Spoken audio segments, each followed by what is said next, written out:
Folks, Black Star Network is here. Hold no punches. I'm real revolutionary right now. Support this man, Black Media. He makes sure that our stories are told. Thank you for being the voice of Black America, Roland. Stay black. I love y'all. All momentum we have now, we have to keep this going. The video looks phenomenal. See, there's a difference between Black Star Network and Black-owned media and something like CNN. You can't be Black-owned media and be scared. It's time to be smart. Bring your eyeballs home. You dig?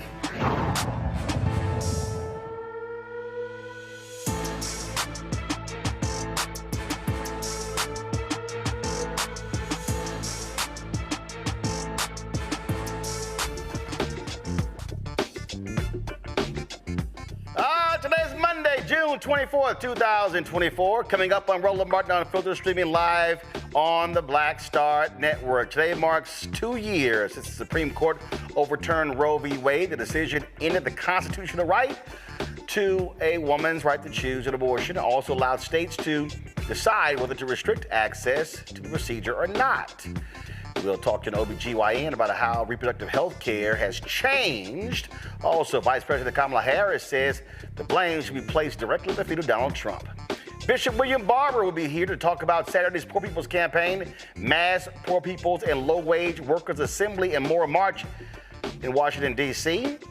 Folks, New York Congressman Jamaal Bowman is making the final push to get voters to the polls in his extremely tight and difficult re-election campaign in New York City. Plus, a New York pastor tells his congregants that the black church should come together to keep Trump out of office. Also, the black pastor, remember the black pastor who hosted Trump? He chose to go to Fox News, didn't want to come on our show. I got a few words. It's time to bring the funk. I'm Roland Martin Unfiltered on the Black Star Network. Let's go. He's got it. Whatever the miss, he's on it. Whatever it is, he's got the scoop, the fact, the find. And when it breaks, he's right on time and it's rolling. Best believe he's knowing. Putting it down from sports to news to politics. With entertainment just for kicks, he's rolling. It's on go, roll, roll, y'all. It's Roland Martin, rolling with Roland now. He's funk, he's fresh, he's real, the best, you know he's Roland Martin now.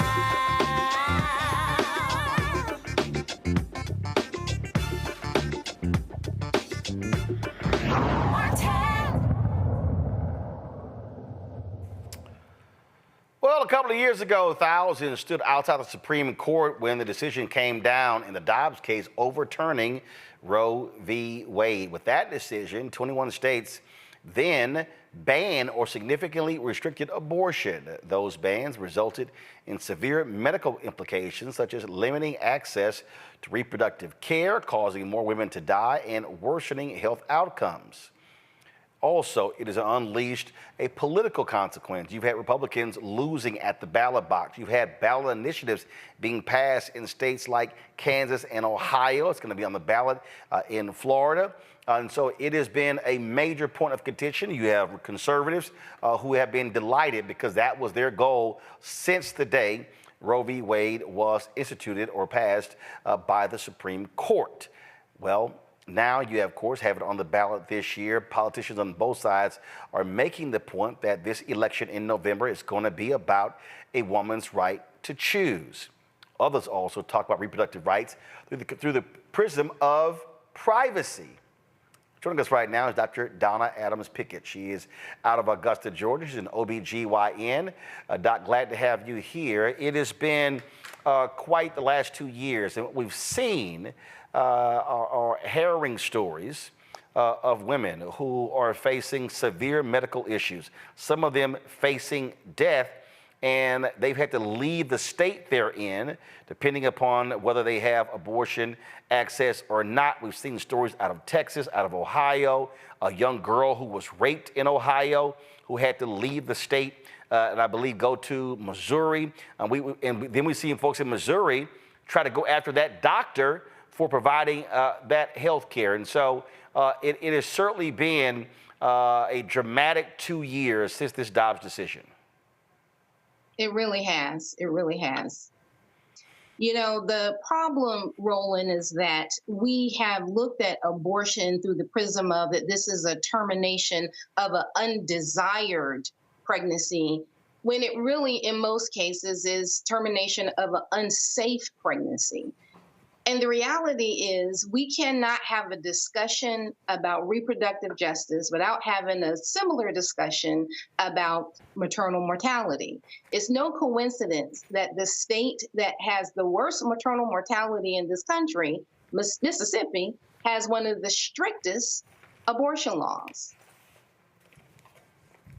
Well, I think what's also interesting is that when you talk about Mississippi, first and foremost, it was Mississippi that actually filed the case. But the crazy thing is they were not even asking the Supreme Court to overturn Roe v. Wade. The Supreme Court chose to go that additional step to overturn Roe v. Wade in its Dobbs decision. And the point that you make is right.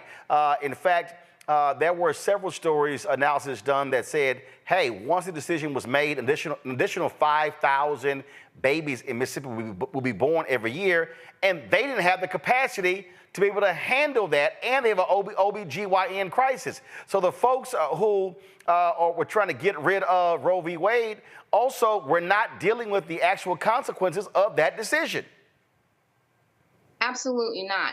I mean, and this is, again, when we have non-clinicians who are involved in making decisions that involve medical knowledge. The reality is in 2022, there were 5.5 million pregnancies. 43% were due to contraceptive failure. So that means that 43% of these pregnancies that the moms did what they were supposed to do, and that they realized that they were not in any condition to take care of a pregnancy, whether it was physically, emotionally, or economically, and then found themselves pregnant. But now those individuals are not allowed to live with that medical error, because if the contraception failed, that's a medical error. That wasn't an error of judgment, that was a medical error. Earlier, you made the point about doctors, the people who make decisions not being medical professionals. And the reality is you see how politics is playing out. Just more than a week ago, there was a congressional hearing, a United States Senate hearing. And then you had Senator John Kennedy of Louisiana with his fake accent, raising this issue and trying to highlight this problem as if it is a major issue, when this one sister had to go ahead and check him quite convincingly. Let me play that, folks. Here we go. At that juncture, have the right, clearly a viable child, to abort the child. My example is not unrealistic. I think that if your answer, I'm going to save my time. If your answer is going to be that never happens, let me go to Ms. Fry. What do you think? Well, Senator, first of all, if you don't ask a question if you don't want to know the answer. And I think 1%, but I'm saying to you, Senator, 1% of abortions happen at 21 weeks or later. Mm-hmm. So I think the premise of your question sets up a conversation about abortion that is unfair. It is rarely is that ever the instance. The vast majority of pregnancies and abortions that are considered late in a pregnancy have to do with severe, devastating medical circumstances. And I understand your point, Senator. I understand your point. But with all due respect, I also think the chances of people sort of getting all the way through a pregnancy and just sort of saying, I don't want it, is disrespectful to women. Spoiled. And these are sort of the lies that we have seen told by Republicans and by others. I mean, it's crazy how they're advancing, that you have people who are just deciding to have an abortion in the 9th month. Right. I mean, the reality is the larger percentage of these abortions or termination of pregnancies occur in the first trimester. between the 1st and 14th week of pregnancy. And as that very strong sister mentioned, that when we see late trimester, second trimester termination of pregnancies, that's usually due to a health issue with the mother or the child. But one of the things that this discussion rarely mentions is the patient who desires to carry a pregnancy to term, who truly wants to carry a pregnancy to term, and for whatever reason, medical complications arise that her body begins the process of terminating the pregnancy itself. And the hands of clinicians are tied in their effort to be able to intervene to help that mother's body along in a way that she remains alive and remains in a position where she can continue to have children in the future. If you recall, there was the case in Texas where the mother knew that if she continued with that pregnancy, not only was the life of the baby in danger, but her ability to carry other children in the future was in danger. And the hands of those clinicians were tied to be able to do so. Right now, you have even attacks on folks. You have some Republicans who want to track women. You have others who are demanding access to hospitals out of state. They don't even have any jurisdiction. But the other point is that you have doctors who are frankly in limbo in some places. They don't know what the hell to do because of the laws, because in some cases, they're going to hold them personally liable. Right, right. In some states, there are legal consequences for not only assisting a mother with termination of a pregnancy, even if her body is already in the process of doing so, even if they feel that the mother is in danger. But there are some laws that actually have bounties, per se, on the physician for facilitating transfer to other states that are more open with reproductive justice initiatives. And so one of the issues that faces our country in terms of maternal mortality is the rapidly decreasing numbers of OBGYNs. It is expected that in the next 5 years, we'll have fewer than about 3,000 OBGYNs. We have 2.2 million women in this country who live in counties that do not have OBGYNs. And right now, there is no encouragement for any medical student or resident to stay in this field, or for those like myself who are already board certified OBGYNs to continue obstetrics as part of our practice. Well, it has certainly been a much different America the last couple of years as a result of this decision, and it will remain a political battle as well. Doc, we certainly appreciate it. Thanks a lot. Thank you. Thank you for having the conversation, Roland. I appreciate it. Got to go to break. We come back. We'll chat about this with our panel. You're watching Roland Martin Unfiltered right here on the Black Star Network.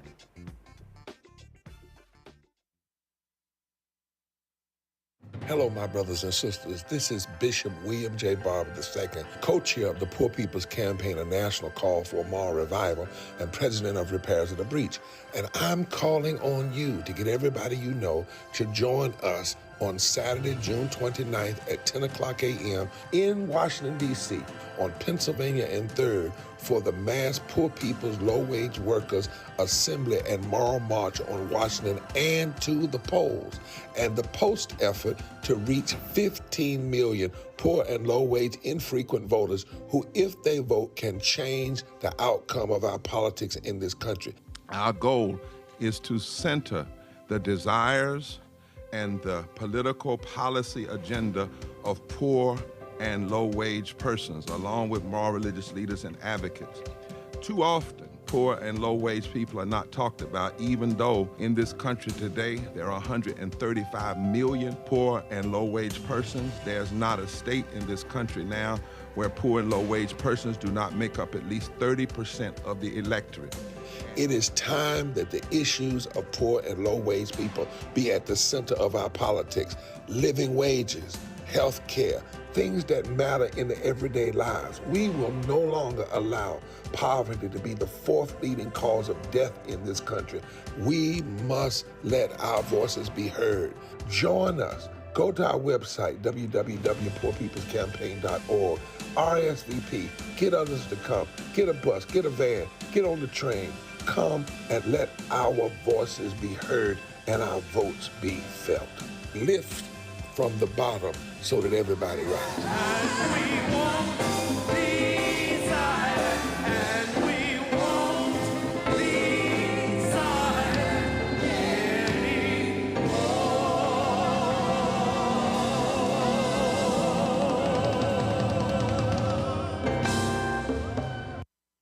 Hi, my name is Freddie Ricks. I'm from Houston, Texas. My name is Sharon Williams. I'm from Dallas, Texas.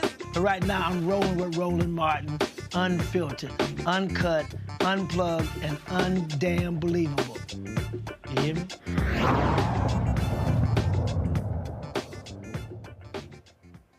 Folks, Vice President Kamala Harris has been speaking out all across the country regarding reproductive rights.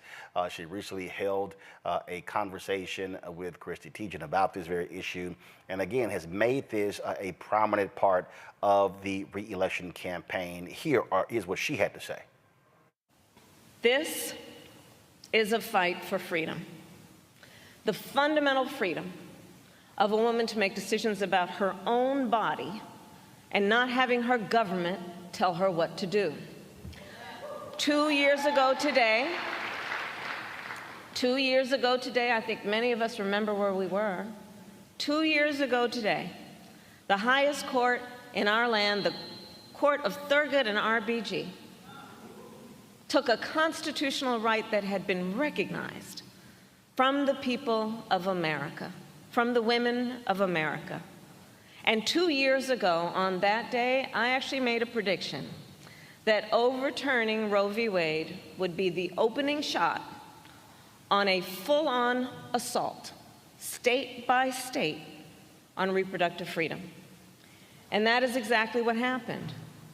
Over the past 2 years, in states across our nation, extremists have proposed and passed laws that criminalize doctors and punish women, laws that limit access to contraception and to fertility treatments like IVF, even some of them trying to revive laws from the 1800s. Today in America, 1 in 3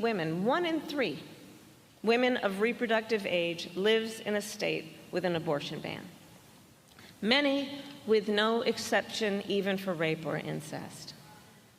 Today, our daughters know fewer rights than their grandmothers. This is a healthcare crisis, and we all know who was to blame: Donald Trump. And how do we know? Well, as many of you know, I'm a former prosecutor, so let's just look at the facts, shall we? When he was in the White House, Donald Trump handpicked 3 members of the United States Supreme Court because he intended for them to overturn Roe v. Wade. And as he intended, they did. So, it was premeditated. Since, extremist legislators across our nation have passed ban after ban after ban, he had accomplices.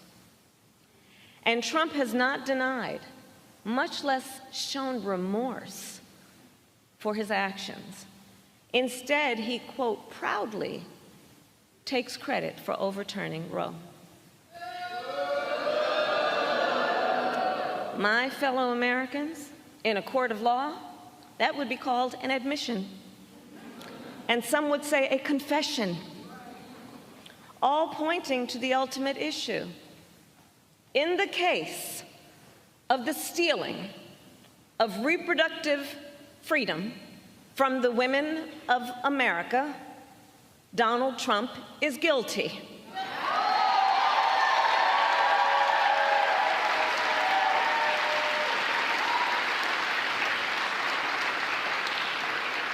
And over the past 2 years, we have seen the impact of these Trump abortion bans, the horrific, heartbreaking reality that women have been facing every single day in our country. Women have been refused care during a miscarriage, turned away from the emergency room, and only given care when they develop sepsis.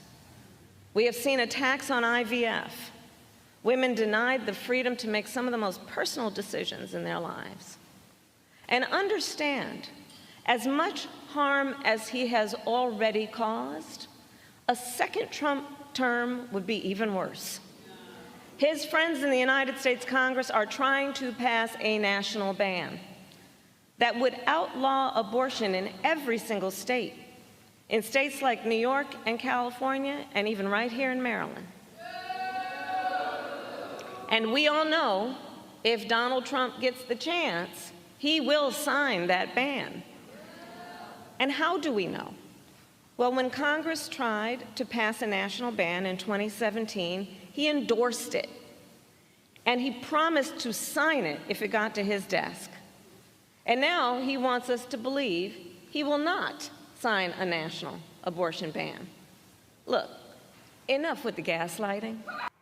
All right, folks, my panel, Dr. Julian Malveaux, economist, president emerita, been in college, also author out of D.C., Dr. Amakongo Dabinga Sr., professorial lecturer, School of International Service, American University, also joining us from D.C., Dr. Nyambe Carter, associate professor, University of Maryland School of Public Policy out of D.C. as well. Julian, I'll start with you.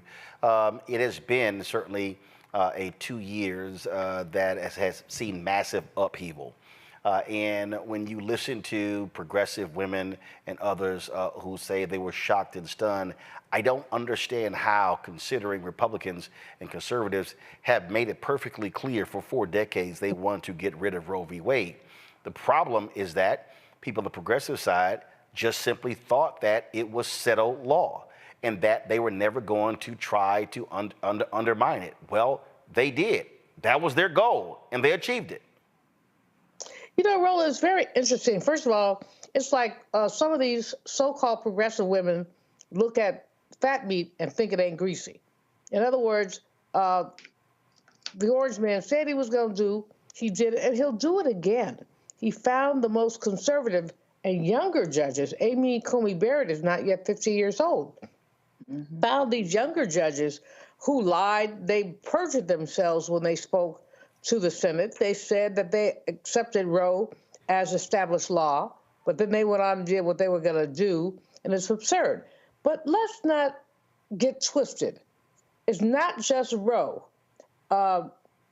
Your cousin on the Supreme Court, I'm not disparaging your family, I'm just saying your cousin, Mr. Thomas, has also thrown into the hopper interracial marriage, gay marriage, and a number of other things that have been established.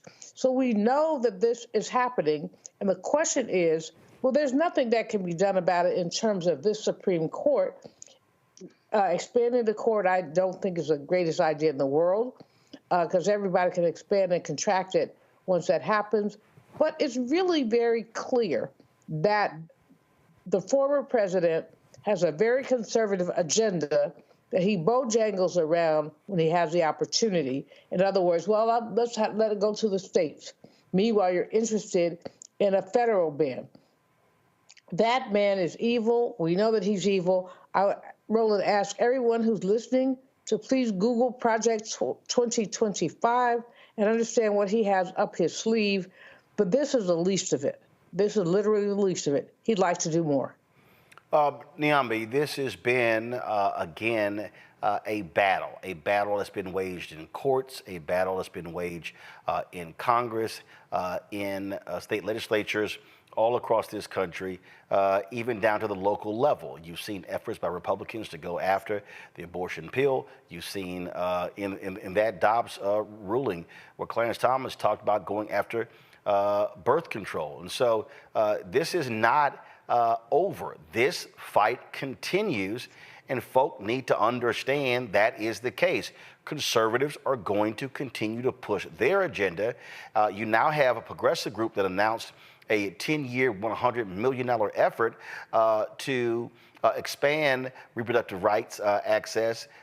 This is something they should have been planning and doing before this. Now they have no choice but to fight state by state until they potentially can get 5 progressive justices on the Supreme Court. As long as they have that 6-3 conservative majority, they will be in control and have the power.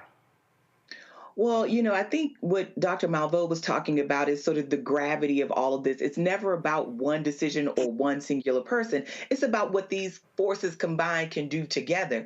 And let's be clear, the right has been waiting a very long time to get to this point. Donald Trump got them over the finish line of where they want to go, but they're not done yet. And they want him to have a second term because he's promised, that he is going to appoint more judges, not just in the Supreme Court, but in the lower courts, younger, less experienced judges. I mean, for your audience, I think about this. I'm in my 40s now. Clarence Thomas has been a Supreme Court justice since I was in middle school. So when we think about people like Amy Coney Barrett, who could be there for a very long time, and the things that they're talking about that they want to go after, same-sex marriage, interracial marriage, all of these kinds of things are to erode people's individual choices and to give the government a greater say in our lives. So if you think about that, I mean, part of what these medical decisions are about your privacy. And so for them to talk about being able to track you from state to state to prevent you from going to get abortion is about the government being able to encroach on your private medical records and be able to make decisions about your life. So it's never just about abortion. It is never just about these particular personalities, because in some ways these people are interchangeable. It's about the mission. And Donald Trump and those like him are about appointing people who are going to be about their mission. And if they have their way, the future for us is going to be much more dire than I think most people appreciate, because it always sounds like doom and gloom, but it is doom and gloom. It's here, people. I mean, these people are spreading that pain around. Congo? Look, I feel like we should have learned a lesson when we saw what they were doing against voting rights, when they were starting to roll that back. That should have let us know that nothing was going to be safe as it relates to what they were willing to do to try to maintain power. So now here we are as it relates to women's reproductive rights. And I feel like people also are getting a little bit comfortable because there have been so many gains in terms of across different states as it relates to these referenda. But just because people may have voted for a referendum, it doesn't necessarily mean that in November they're going to vote for actual individuals, right? And so I think that people need to who have this mindset of, oh, well, we've had these little victories, we're going to be fine. We can't drop the ball, like you said at the start of this segment. And so if we don't get it together now, and look, I'm like, hey, expand the court, whatever it's going to take to give my daughters more rights, the same amount of rights that my wife had, or, the same amount of rights that my mom had in Congo, whatever it takes, we got to do that. We got to fight back. And our mindset of we got it all figured out, we're good, is what got us here in the first place. We should have expected them to do what they did. But I believe that if we keep going, you kept talking about the importance of using Vice President Kamala Harris as a messenger. She's been out there strong. So this is where we are. No time to complain. We got to keep fighting and keep supporting these organizations. But this has to be the last time that we get caught off guard, because these guys are schemers and do whatever they can to maintain power. And so we have to learn the lessons now, because if not, just forget about it. It is going to be a continuous battle, and trust me, it will play out big time at the ballot box in November. All right, got to go to break, folks.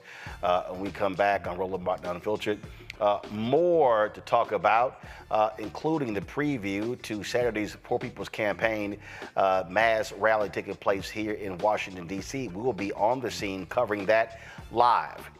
Folks, this is the kind of work that we do here, that we want you to support us in our efforts. Please, we want our goal is to get 20,000 of our fans contributing on average $50 each, which comes out to $4.19 a month, 13 cents a day. Your support allows us to travel this country, covering the stories that matter, that other people are not talking about. This show 5 days a week, the other weekly shows that we have, all of those shows are critically important to, again, speak into our issues. And so send your check and money order, P.O. Box 57196, Washington, D.C., 20037-0196. Cash App is $RM Unfiltered. PayPal is R Martin Unfiltered. Venmo is RM Unfiltered. Zelle, Roland at RolandSMartin.com, Roland at RolandMartinUnfiltered.com, and download the Black Star Network app. Apple phone, Android phone, Apple TV, Android TV, Roku, Amazon Fire TV, Xbox One, Samsung Smart TV. We'll be right back. On the next Get Wealthy with me, Deborah Owens, America's Wealth Coach, financial literacy. Without it, wealth is just a pipe dream. And yet, half of our schools in this country don't even teach it to our kids. You're going to hear from a woman who's determined to change all that, not only here, but around the world. World of Money is the leading provider of immersive financial education for children ages 7 to 18. We provide 120 online and classroom hours of financial education. That's right here on Get Wealthy on Black Star Network. Next on the Black Table with me, Greg Carr. Dr. Gerald Horne, a man regarded by many as the most important historian of our time. He provides us a history lesson I'm betting you've never heard before. Texas enslavers who planned to continue the conflict even after Appomattox, even after the formal surrender of Robert E. Lee. Dr. Horne talks about his new book, The Counter-Revolution of 1836, Texas, Slavery, and Jim Crow, and the Roots of U.S. Fascism. You do not want to miss this conversation. Only on the Black Table, right here on the Black Star Network.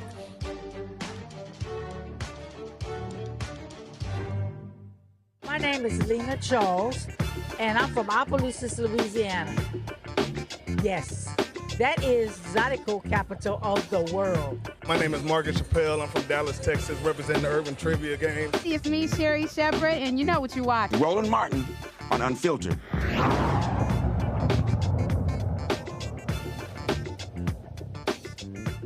On tomorrow, Congressman Jamaal Bowman will find out whether the fight for his political life continues or ends. He'll be facing Westchester County Executive George Latimer to represent the 16th Congressional District in New York. It has been a bitter campaign as Latimer has been supported by significant dollars from Republicans and AIPAC. Bowman has been fighting back charges that he's anti-Semitic, does not support Jews in his district, and on and on and on. They even have been, angry with him because of a profane speech he gave over the weekend. AIPAC is scared to death. That is why they are spending record amounts of money in this race, because they are afraid they have already lost, because the district, the American people, and the world are with us. They are in this race because we call for a permanent ceasefire in Gaza. And we're going to keep calling for a permanent ceasefire. Ceasefire now! Ceasefire now! Ceasefire now! Ceasefire now! Ceasefire now! Ceasefire now! Ceasefire now! We are not going to stand silent while U.S. tax dollars kills babies and women and children. My opponent supports genocide. My opponent and AIPAC are the ones destroying our democracy. And it is on us, it is on all of us to save our democracy. Earlier today, I talked with Congressman Bowman about this campaign and the race. Congressman Bowman, money. There's a lot of money being spent in this race opposing you, but the reality is votes always trumpets money. What has your team been focused on when it comes to a ground game, early voting, but also when it comes to election day tomorrow? You know, from the very beginning, we've been speaking to all registered voters and non-registered voters. We've had a very robust voter registration program up now for several months, And we've been targeting not just the triple prime voters, the voters who vote in every single election, but those who may have never voted in any election, or those who have voted in generals but not primaries. And so we've been targeting them with our phone banks, with our mailers, and most importantly, on the doors. Our volunteer army is about 1,000 strong, over 1,000 strong. We've put a lot of money into paid field as well, because that direct voter connection, there's nothing more powerful than that. And so we've been doing that for several months. We've had over 21,427 conversations. And we're doing very well with those conversations. Now we just got to get people out to vote. That's the number one thing. So much of this race has been focused on Israel. You made a point in the debate that you don't represent the state of Israel, you represent the South Bronx. And so what have you been hearing on the campaign trail from voters across the district who wants the issue to be focused upon what's happening among the 700,000 people that reside in your congressional district? Yeah, it's been a consistent tension since I've gotten into office. There's a strong group of primary Democratic voters who are pro-Israel, quote unquote. And Israel is their single most important number one issue. And I do my best to listen to them and to learn from them and to represent them as well. But I also share consistently that the majority of the people in this district care about affordable housing and being able to afford their utilities and jobs and workforce development and violence reduction and public education. And so, it's been a challenging balance to balance the two, but I have to remain focused here on what the majority of the people here want. And I also support the state of Israel and the state of Israel's right to exist, and I support a two-state solution.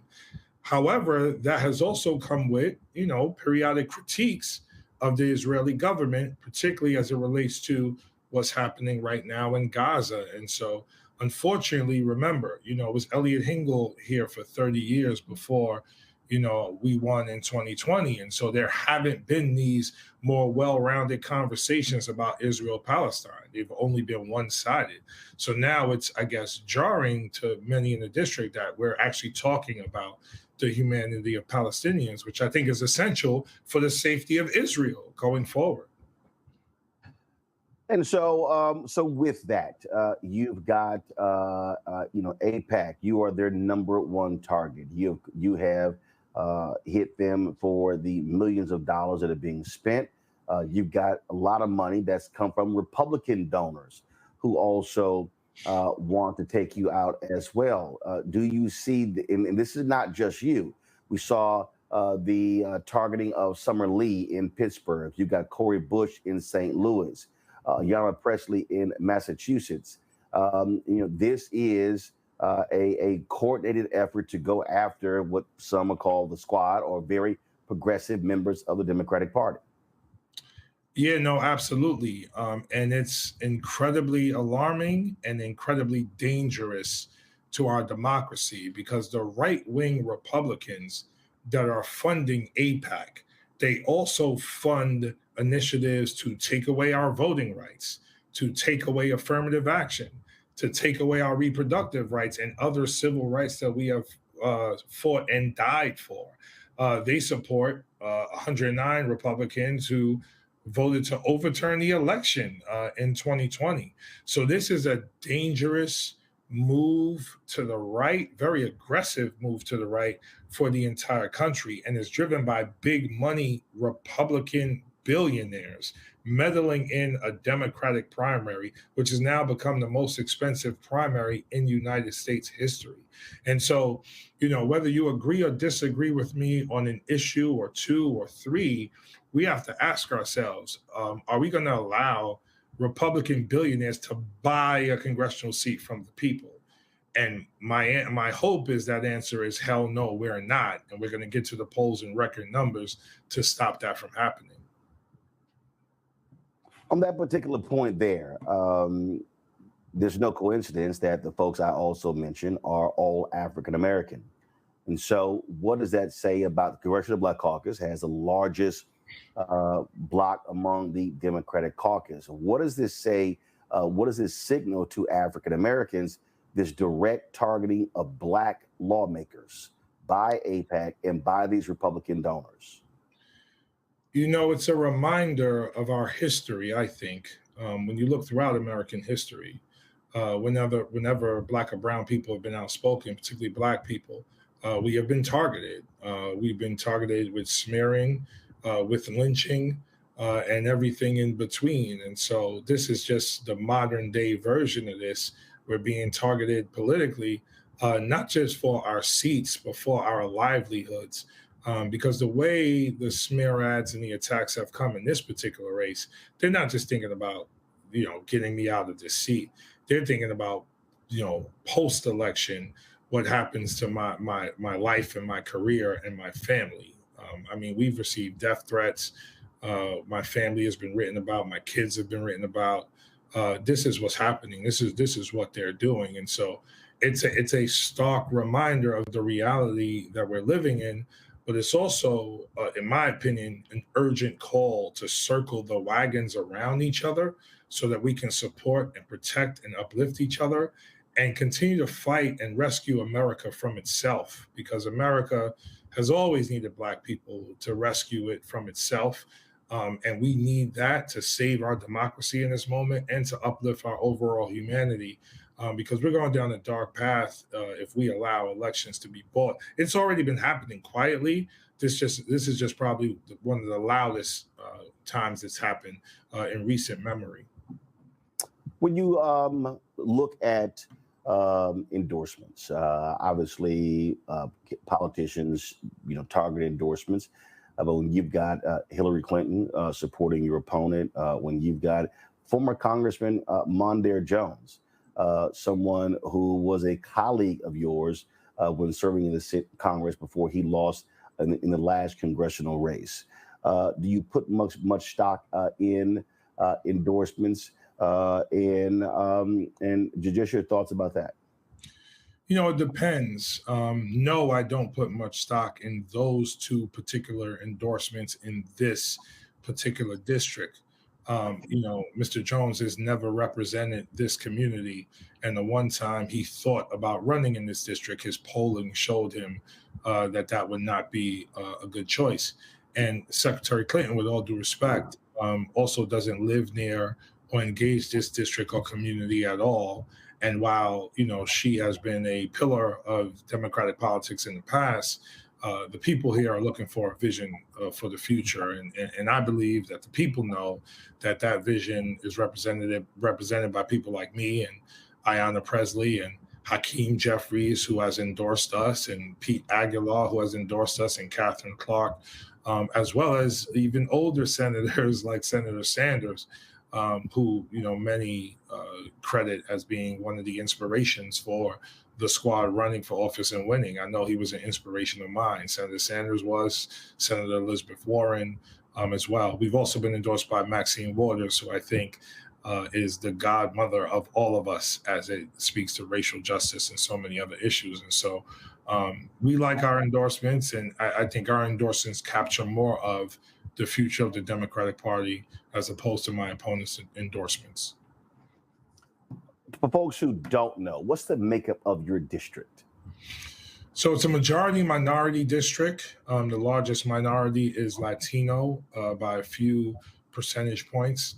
My district covers the Northeast Bronx and Southern Westchester County. So Co-op City in the Bronx, Baychester, Edenwald in the Bronx, Yonkers, Mount Vernon, New Rochelle, in Westchester, all the way up to White Plains. It includes Portchester, Greenburgh, the river towns, the Sound Shore, Scarsdale, Ardsley, Tuckahoe, and a few smaller municipalities in the middle. And so with that, being a majority minority district, elections and primaries comes out to turnout. And so when we look at turnout in primaries, they're not significant. They're not high. So obviously motivated voters are the ones that turn out. How are you really getting your people to understand in the next 36 hours how critically important it is to have minorities in your district really vote their numbers. If they vote their numbers, then it should be a fairly easy election night. Yes, not easy, but yes, it should be a victorious election night. Everything I've shared on this call and in this conversation, we have shared with the voters. We have told them from the very beginning, this is GOP billionaires trying to buy this congressional seat from you, the people, simply because I called for a ceasefire in Gaza and because I speak up for Black and brown people here, and simply because I don't think we should be sending billions of dollars to Benjamin Netanyahu to engage in collective punishment when those billions could be coming here to help us with the issues we have here on the ground. So we've articulated that from the very beginning in a variety of ways. The key to most campaigns is 7 to 8 quality touches on a voter to get them out to vote. And that's what we've been focused on for several months. And those touches include the phone, the text, the mailers, the doors, and the ads. And so we're hopeful and prayerful that we've done enough to get people out. I could tell you the energy I feel in the community. I mean, I can't jump out my vehicle in Mount Vernon or the Bronx or certain parts of the district and walk like a step without people like surrounding me with love and support and like frustration and outrage that they are being bombarded with ads and mailers that they know do not represent my record or who I am as a person. So what the other side may have done is piss people off enough in terms of our supporters so that now you got them motivated to vote. That's the energy I'm seeing all throughout the district. You had a rally and you used some choice language at that rally, and you've had folks like Congressman Richie Torres say this is conduct unbecoming of a member of Congress. Your response? It's interesting. We're sending bombs and billions to Benjamin Netanyahu to kill babies and women and children, but my language is brought into question. We can't raise the federal minimum wage to $15 an hour. So we keep tens of millions of people in poverty as a result, but you're worried about my language. We got guns as the number one killer of children in our country for the first time in history, replacing car accidents. And we have a simultaneous mental health crisis amongst our children that we're doing nothing about, but you're worried about my language. To paraphrase James Baldwin, to be Black and someone conscious in America is to live in, subdued outrage, if you will. And so I'm outraged. And every now and then, especially when you're coming after my family and myself and whatever, and, I'm not a career politician. I'm not always going to have the proper decorum, but I guarantee you I will be expressing the emotions of the people who are also outraged, who want to see our government work for them. And so, my apologies to anyone who was offended by my language, but I think we all need to be outraged. What's happening in our world should facilitate a march on Washington every week, because we allowing 1 in 5 children to go to bed hungry. We allow 9 million children across the globe to die every year because they don't have access to clean water. But we spend $1 trillion a year on the military that kills innocent babies and children and women. This is not governance. This is not humanity. We need our humanity back. And if a few choice words is going to lead us to that, then so be it. Congressman Bowman, last comment. If there's somebody out there watching, listening, they are straddling the fence, they're unsure if they want to vote for you, or they're unsure if they want to vote, period, what do you say to them? Vote to send a lifelong educator back to Congress, a middle school principal for 10 and a half years, educated for 20 years, who literally has served the community directly my entire adult life. Raised by a single mom, come from the working class, will always fight for marginalized people and will always fight for justice and growth and a vision for America that includes everyone. That's what our country is supposed to be about. That's what we need in Congress. Not someone who is bought and paid for, who calls himself a Democrat, but they're funded by Republican billionaires to engage in pay-to-play status quo politics, who don't agree with Biden on raising taxes on the wealthy, don't agree with universal health care, and don't agree with an urgent response to climate justice. We need the right people in Congress who come from the working class and understand the struggles and dreams of everyday people. And I think I am that person. So please vote June 25th. Do not stay home. Do not sit this one out. All right, Congressman Jamaal Bowman, we certainly appreciate it. Thank you so very much. Thank you. What you do see happening on Congo, it is a direct attack, as I question Congressman Bowman, of black members of Congress by AIPAC. As I said, Congresswoman Summer Lee in Pittsburgh, Congressman Jamaal Bowman, Congresswoman Cori Bush, Congresswoman Ayanna Pressley. And so, what do you make of this direct attack on them?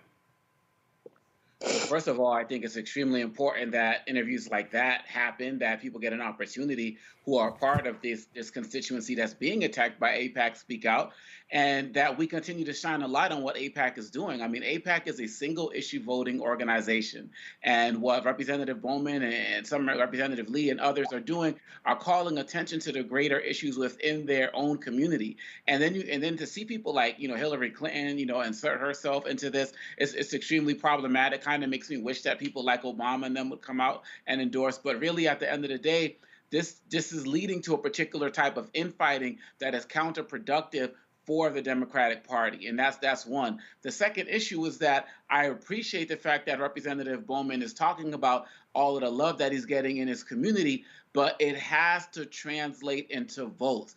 Every day, Roland, on this show, you talk about the level of sophistication that we need to have as it relates to our politics, as it relates to getting registered, about the importance of making sure that if we get out to protest, we're also getting out to the voting booth, because ultimately that's more important than the protest. So everybody who's showing up at the rallies and so on and so forth, Representative Bowman can win this. I mean, for him to say that this is the most expensive primary in American history, Roland, this race, and we know that there's only going to be more as these other ones get targeted. So it's time that we use this opportunity to expose AIPAC for what it is. It's time that we use this opportunity to encourage our people on the ground to continue to support their grassroots, homegrown candidates.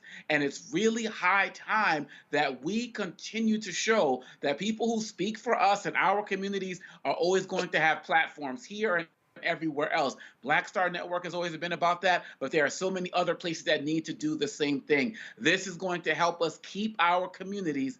And just lastly, this whole thing about profanity, are these guys who are talking about his profanity saying anything about Trump?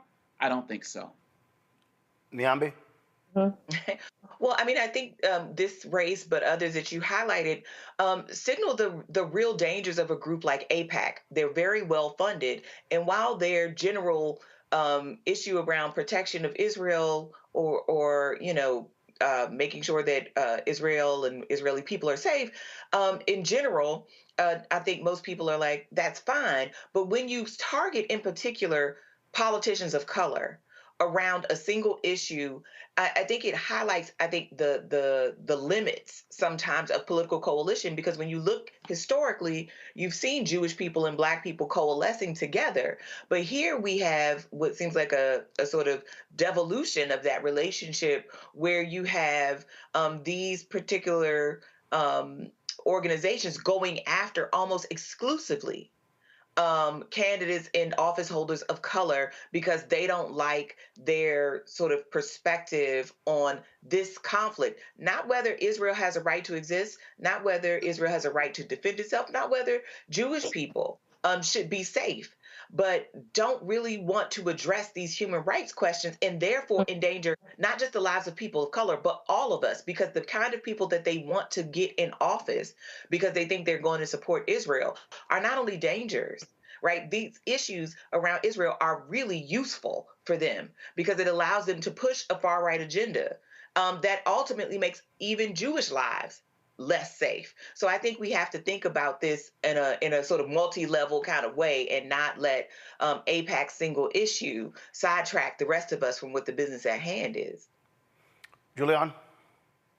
AIPAC is the enemy of Black people. AIPAC is the enemy. None of us disputes the issue of Israel's right to exist.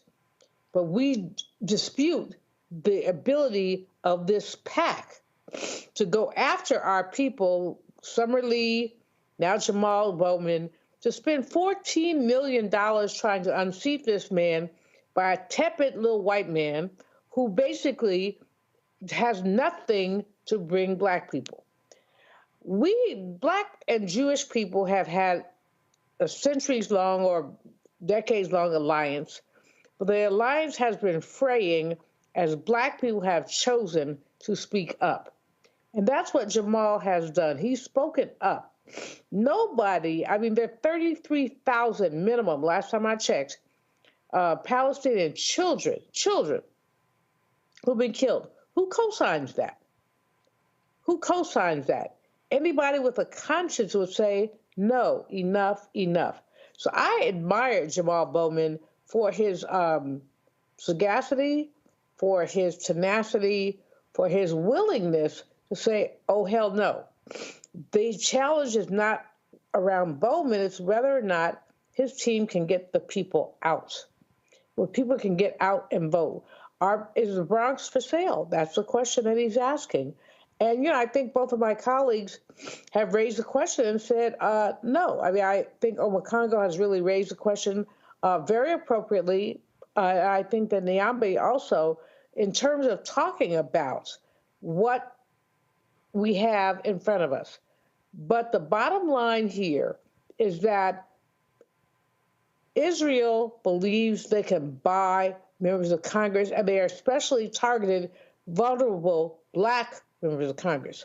And we have to push back. We simply have to push back. If they're our allies, they need to stop it. They just need to stop it and let the people choose. All right, folks, hold tight 1 second. When we come back, we'll chat with Reverend Dr. William Barber about Saturday's rally in the nation's capital, focusing on poor and low-wage workers. That's next, right here on Roland Martin Unfiltered on the Black Star Network. On a next, A Balanced Life with me, Dr. Jackie, we meet Ricky Fairley. She was given a death sentence by her doctor 11 years ago. But for Ricky, giving up was not an option. She declared war on her disease, turned her entire life upside down, and won the battle. I know that God left me here to do this work. And when you talk about faith, faith is what got me through. I mean, I had to relinquish my faith and give my life to God and say, okay, God, what have you got for me? And He gave me my purpose. And that's why I'm here. Her amazing story of strength, balance, and survival here on A Balanced Life with Dr. Jackie on Black Star Network.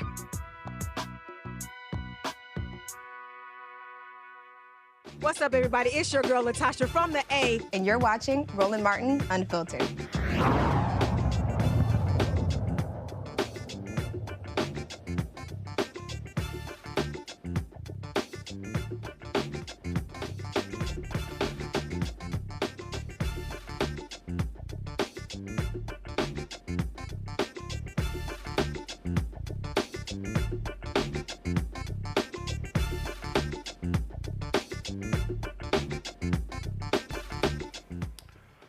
All right, folks, on Saturday in the nation's capital, there will be a mass rally focusing on poor and low-wage workers. The Poor People's Campaign has been working diligently on this. Their goal is very simple, and that is to educate America on the reality facing poor and low-wage workers, but also to galvanize those individuals to use their voting power all across the country. For the last several weeks, you've seen us running this commercial right here on Roland Martin Unfiltered, rallying people to come to Washington, D.C. We're going to play a portion of it.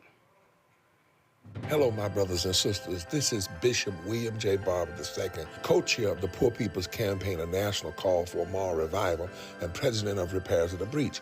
And I'm calling on you to get everybody you know to join us on Saturday, June 29th at 10 o'clock a.m. in Washington, D.C.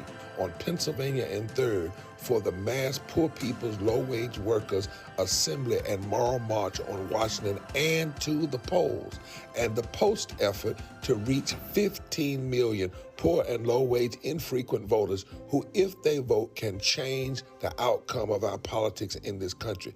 Our goal is to center the desires and the political policy agenda of poor and low-wage persons, along with moral religious leaders and advocates.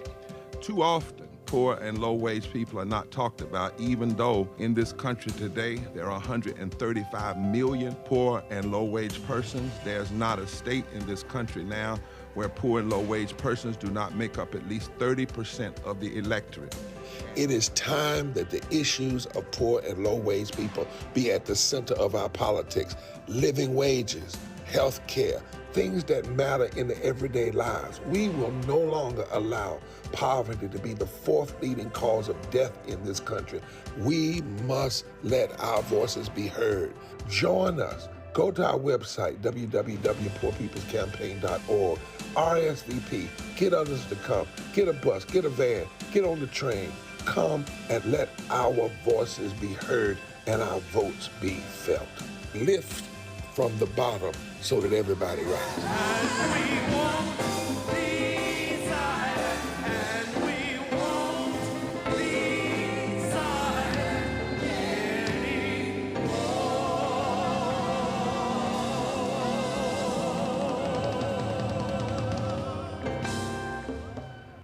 Joining us right now is Reverend Dr. William Barber. Doc, glad to have you. Doc, I'm glad to come on and listen. I apologize, I'm in a 2-hour zone trip over here in Denver, but things are moving in a powerful way. I just got a report that hundreds of buses are coming. And I want to read your audience something, because this effort is also not just a gathering, but a commitment to touch 15 million poor and low-wage voters at least 3 times between now and November through a plan that we put together. But this study just released. In Georgia, for example, Biden won by almost 12,000 votes in 2020. North Carolina lost by 74,000. But in both states, more than 1 million eligible low-income, poor and low-income voters will likely not vote if past trends continue.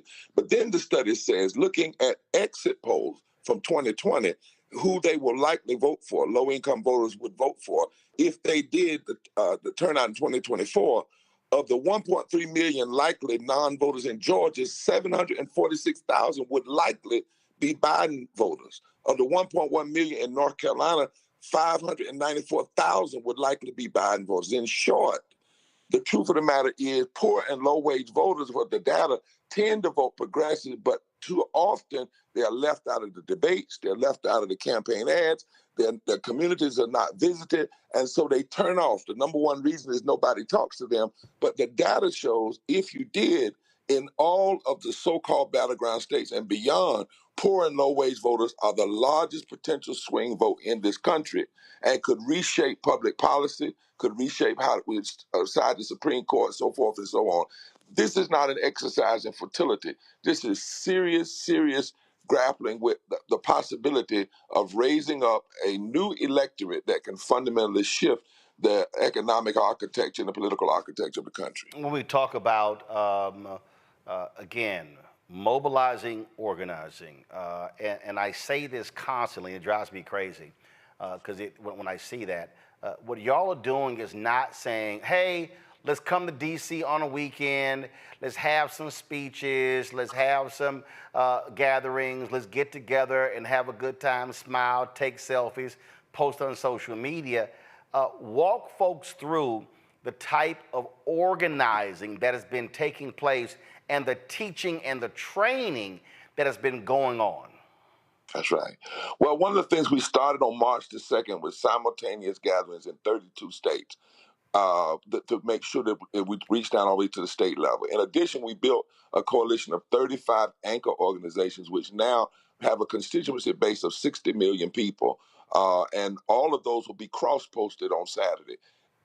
All of the speakers will be poor and low-income persons or religious leaders, but peers, people we know, we touch, because 200 people in 35 states plus the District of Columbia who will use the technology we have to touch 45 people a day, 6 days a week for 8 straight weeks can touch over 15 million poor and low wage people. So this is a very serious effort. And then, Roland, when they touch these people in terms of voting, we will also have now this coalition built for keeping people accountable, after the election. I said to Delta Sigma Theta, I spoke for them the other day, if they took 10,000 of the 350,000 Deltas, trained them in this technology, they could do the same thing, and in 5 weeks, they could reach all 34 million potential black voters in this country. We are in a place, Roland, where we don't have to just have a gathering. We can have true mobilization and true organizing, but it takes a lot of hard work and a lot of commitment, Roland. It's not just get on the bus and come. But also there's an agenda attached. Yes. And how are y'all conveying it to the folks, these voters, to understand that it's one thing to complain about what's not being done. It's another, though, to drive your agenda. Exactly. One of the things that we're saying to folk is you don't just get out here and rah-rah and say what you hate. You have to turn to go on the offense. So when you have power, real legitimate power, you don't just complain, you go on the offense with that power.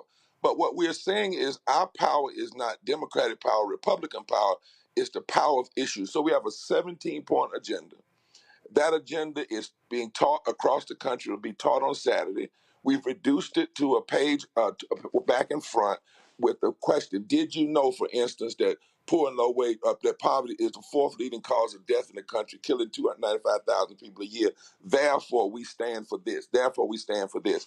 And we're laying that agenda out and saying, this is where you judge the candidates. You measure them on how close do they come, 90%, 80%, 60%, 0% to this agenda.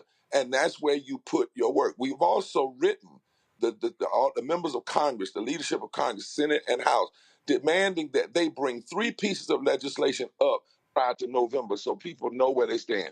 Living wages, at least $15 an hour plus unions, health care, and voting rights. We say we need to see where people stand on these issues now. They need to vote on them now. Also, on Saturday, we will have a letter we'll release to the networks and to all of the campaigns and that are coming up in their conventions, saying, here is this agenda. If you want these voters, go after them. If you want these voters, here's what's on their mind. Here's what they're concerned about. And we're going to have thousands of people sign on and then deliver that to the convention. Roland, this is not elections for 6th grade student government. This is about not only saving democracy, but what kind of democracy will we save and will we have? And poor and low wage voters, based on the data, are the biggest swing voter. And one of the things we've got to do, Roland, lastly, is stop saying things that are hyperbole and not rooted in facts. Like I used to say that, for instance, white voters vote against their own self-interest. Well, they do. Some black people do that. But in the majority, according to the data, most poor and low-wage people making $50,000 or less, family of 4, tend to vote for issues that impact what they can eat, what kind of lights they can have, what kind of medicine they can get for their children and their family. Those are the issues that really matter. And I'm not saying everybody, but there's a broad group out there that if you connect them with black folk and Latino folk and Asian folk, you don't reduce the issue of race, you deepen it, you expand it, you connect it, you can actually build this powerful block. And that's what we're trying to do. Questions from our panel. Nyambe, you first. So, Reverend Barber, thank you again. I mean, you've been doing this work for a while. Are you seeing kind of any positive changes out there? Are you seeing, I mean, you've been in the trenches for a long time. Are you seeing this forward movement, or are you seeing people maybe regressing to the corners or the places where they're most comfortable? Well, one of the sad things, except for places like Roland and a couple other folks, people don't talk about the changes and where they are. Take, for instance, in North Carolina. In North Carolina, last election, we had a 10-3 Republican-Democrat delegation. We fought in the courts to overturn the racist voter redistricting plan, got it changed, and then we had an election, it can clearly be shown that poor and low-wage people were the difference makers to change North Carolina from 10-3 to 7-7. I mean, 10-4 to 7-7. But you don't hear about that. In Kentucky, when Beshear won, Beshear unseated an incumbent Trumpite, an incumbent Tea Partier. He unseated him a couple of years ago, and the data shows that when he went to Eastern Kentucky, where poor, low-wage white people are, and Louisville, poor, low-wage black people, and said, if you elect me, I'm going to deal with living wages, health care, and felony re-enfranchisement, that he got counties that had been formerly, quote-unquote, red to turn. This message of this reality of turning is possible. When I was in the Moral Monday movement in North Carolina, we were the only state through building this kind of coalition that unseated an incumbent, regressive, mean-spirited governor, and two incumbent Tea Partiers who were state legislators. And the PPP polling said if it had not been for the Moral Monday organizing and mobilizing, that would have not happened in North Carolina. So across the board, we have seen in Georgia, when you look at Ossoff and shoot, I can't even think this Warnock. If you look at their races and pull back, take out poor and low-wage voters from their victory total, they lose. But you don't hear that talked about. If you look at Kamala and Biden, poor and low-wage voters voted 54% in the majority. The problem is, and I'm glad you asked the question, my sister, is most of the time in the larger media, if they talk about the wealthy and the middle class, and they don't talk about this swing vote. 135 million poor and low-wage people, 87 million voters, 57 million who voted in the last election, and 30 million who didn't. And we don't even know what kind of power what kind of change could happen, because we've not seen a massive offensive going after poor and low-wage voters. Well, our goal is to make sure that America sees it. If the greatest fear of wealthy, greedy oligarchs in this country are the masses of poor black people and white people and brown people and Asians and others coming together and forming a bloc, then we're going to realize their fear. Because we've seen places where there have been changes, you just don't hear it in the larger media. Thank you. Congo. Reverend Barber, thank you for being such a hero in this field of and just inspiring so many of us to do more. I am wondering why, with all of this talk about the election is going to be won on the margins, why do you feel, or what do you feel like the Biden administration should be doing to embrace the agenda of your campaign? Because I know there hasn't been a meeting, and it seems like there are so many voters that could be helping him in his favor, and he seems to have some policies that could help this community. What do you feel is the reluctance as it relates to him outwardly embracing the campaign? Well, you know, both parties have just not dealt with poor and low-wage folk. Well, just be quite honest, it's kind of a stuck on stupid.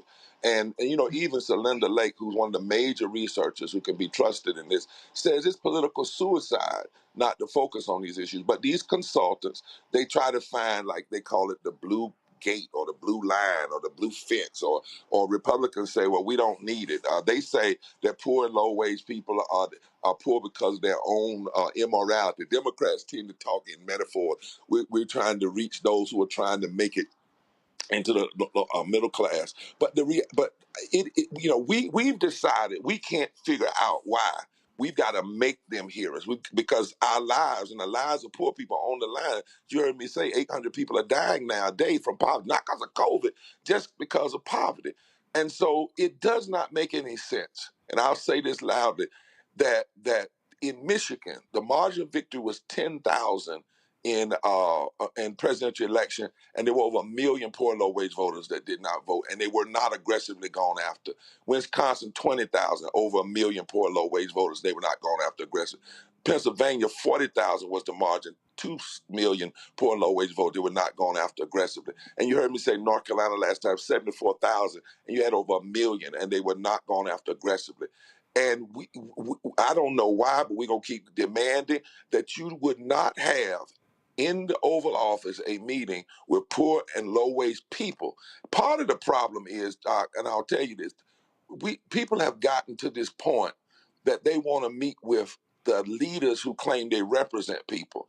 Now, I'm just be honest. I had offers for me to meet, but I ain't interested in that. And our team is not interested in that. I don't want to go meet unless you're going to allow me to bring the people who are the most impacted.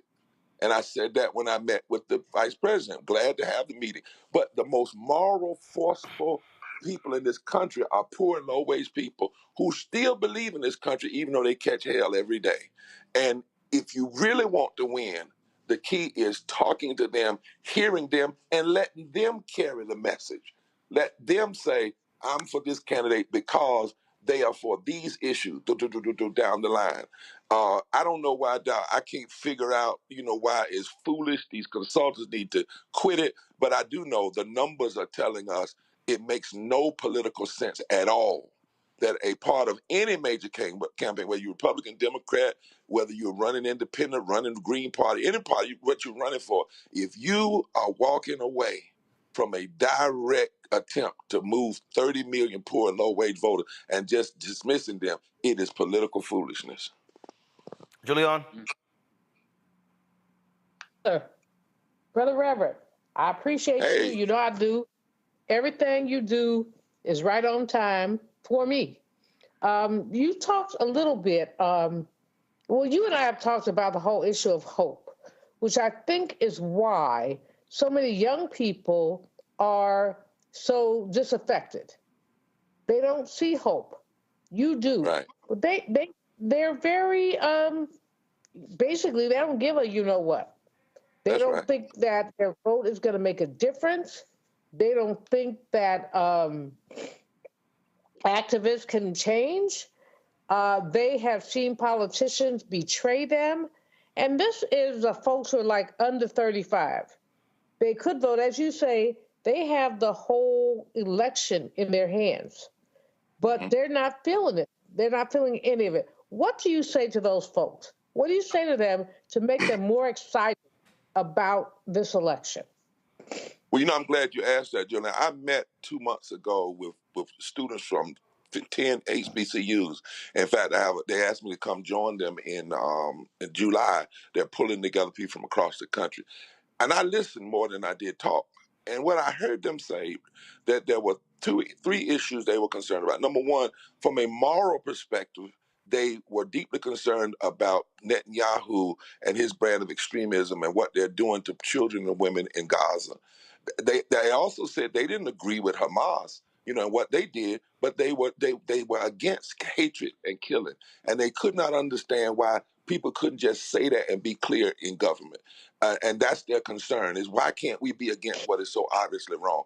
Number two, they said they were for living wages, and these young people said to me, what depressed a lot of them was we had one vote on the living wage to raise the minimum wage to $15 an hour. In 2020, I believe was it 2021. We haven't raised the minimum wage since 2009. And they said to me, about what in the world, why would we vote if we can't even get something as basic as a living wage done? And then, of course, they brought up voting rights. We flipped it over, and I said, well, there's one way to look at it. One way is to say it didn't happen. But what if you knew you had the power to change who's in office, and then you had the power to stay on them after you get in office? Because that's the piece I think we don't talk to folk enough about. Not just voting, but what do you do after voting? You remember when Obama got elected, and we have some agreement and disagreement with his administration, but he got elected, everybody turned out, and then the next election, everybody walked away. And then you had, the whole extremism takeover. But when you talk about building a plan to both exercise your power on both sides of the spectrum, I saw the young people say to me, we can get with that. We can get with that. We can't get with it something that just tells us, oh, vote and it'll be all right, and just vote for this person because he's better than Trump. They are not even interested in really voting for a personality. What they're looking for is principle. And what are you going to do? And I will tell you, it hurt, and I'll say this straight up, Democrats in a bad way. When you had power for the last 4 years, 8 Democrats joined 50 Republicans, 49 Republicans, and voted against raising the living wage for 55 million people in this country. And 2 Democrats joined 49 Republicans and voted to stop voting rights. And they only had 1 vote on those 2 things in the last 3 years. That was devastating because people say it doesn't matter. We vote you in office and we get 1 vote and then you walk away from it. But on other things, people get multiple votes. We got to stop that. These politicians have got to stop it. If you believe in it, I believe Roland and Julianne, we should have been voting on the living wage every session, voting rights, every session, healthcare. I don't give a damn if they don't pass it. You should keep fighting for it because that's what inspires people. It's not necessarily that you win the first time. It's just that you don't give up after the first time. Folks, we're going to be broadcasting live with complete coverage from Saturday's rally. Of course, you can get more information by going to, you can visit poorpeoplescampaign.org. You can also text MORAL, M-O-R-A-L, to 38542 as well. Reverend Barber, final comment. Well, if you got a little piece of change, go to Repairs of the Breach. Repairs of the Breach is holding and mobilizing and organizing for this battle. And you can, give us a little something to breachrepairs.org to help us out. This is not without finances. But what we're doing is we're calling folk together. It doesn't cost you a dime to come. We want folk to be engaged, and we're serious about building a movement. And Roland, I want to thank you especially because I texted you, I think, earlier, that, I thought we might get, maybe 100 buses, and we're way up there now. I'm getting messages coming in. In fact, I've gotten calls with several states just said, we're not doing buses, we're going to take the plane, 2 planes. They paid for 2 planes, like a couple of planes, and just put people on there. And so we're moving, we're growing, and we intend to see this all the way through. All right, then. Well, we will be there, have been supportive of day one. And again, you're doing it the right way, and that is, again, organizing and mobilizing the people to use their power. Reverend Barber, we appreciate it. Thanks a lot. Thank you, Doc. All right, folks, going to a break. We'll be right back on Roland Martin Unfiltered. Support us in what we do, folks. Be sure to join our Bring the Funk fan club. Send your check and money order to P.O. Box 57196, Washington, D.C.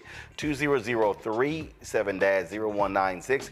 Cash App is $RM Unfiltered. PayPal R Martin Unfiltered. Venmo is RM Unfiltered. Zelle, Roland at RolandSMartin.com. Roland at RolandMartinUnfiltered.com. If you supported us during the show, Cash App, PayPal, Venmo, Zelle, I will definitely give you a shout out live on the air. We'll be right back.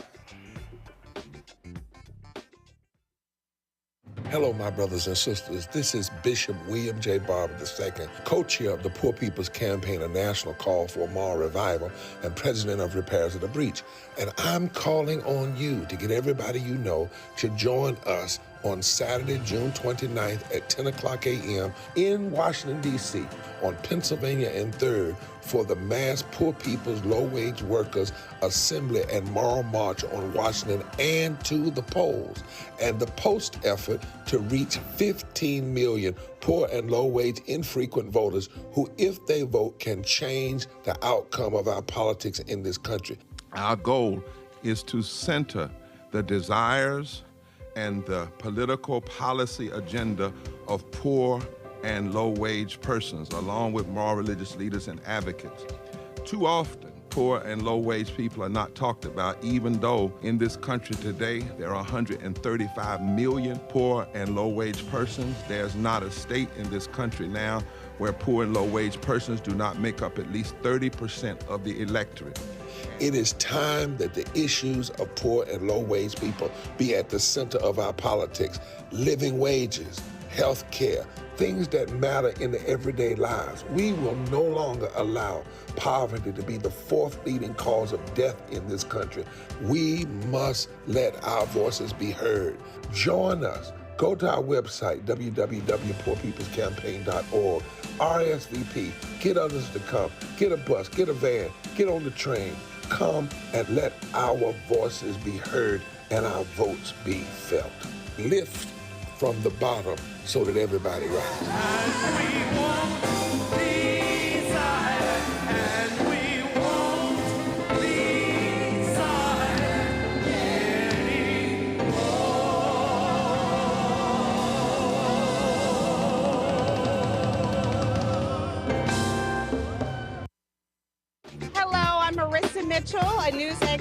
Fox 5 DC. Hey, what's up? It's Tammy Roman, and you are watching Roland Martin Unfiltered.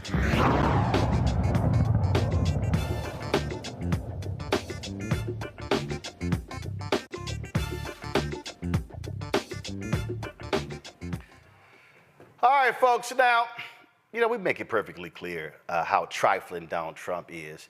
And you've got these folks out here giving excuses. I came across this clip of a New York pastor who just laid it out, speaking in Abyssinian Baptist Church. Here's Reverend Dr. Kevin Johnson. He broke it down. If Pentecost is inevitable for the Christian church, then what needs to happen for Pentecost to come? What are the conditions that God is looking for?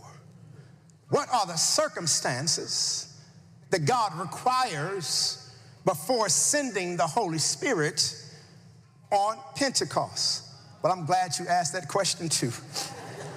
You see, the book of Acts tells us that God is looking for two things. God is looking for his people to be all together and in one place. This is not Kevin Johnson. This is right here in the Bible.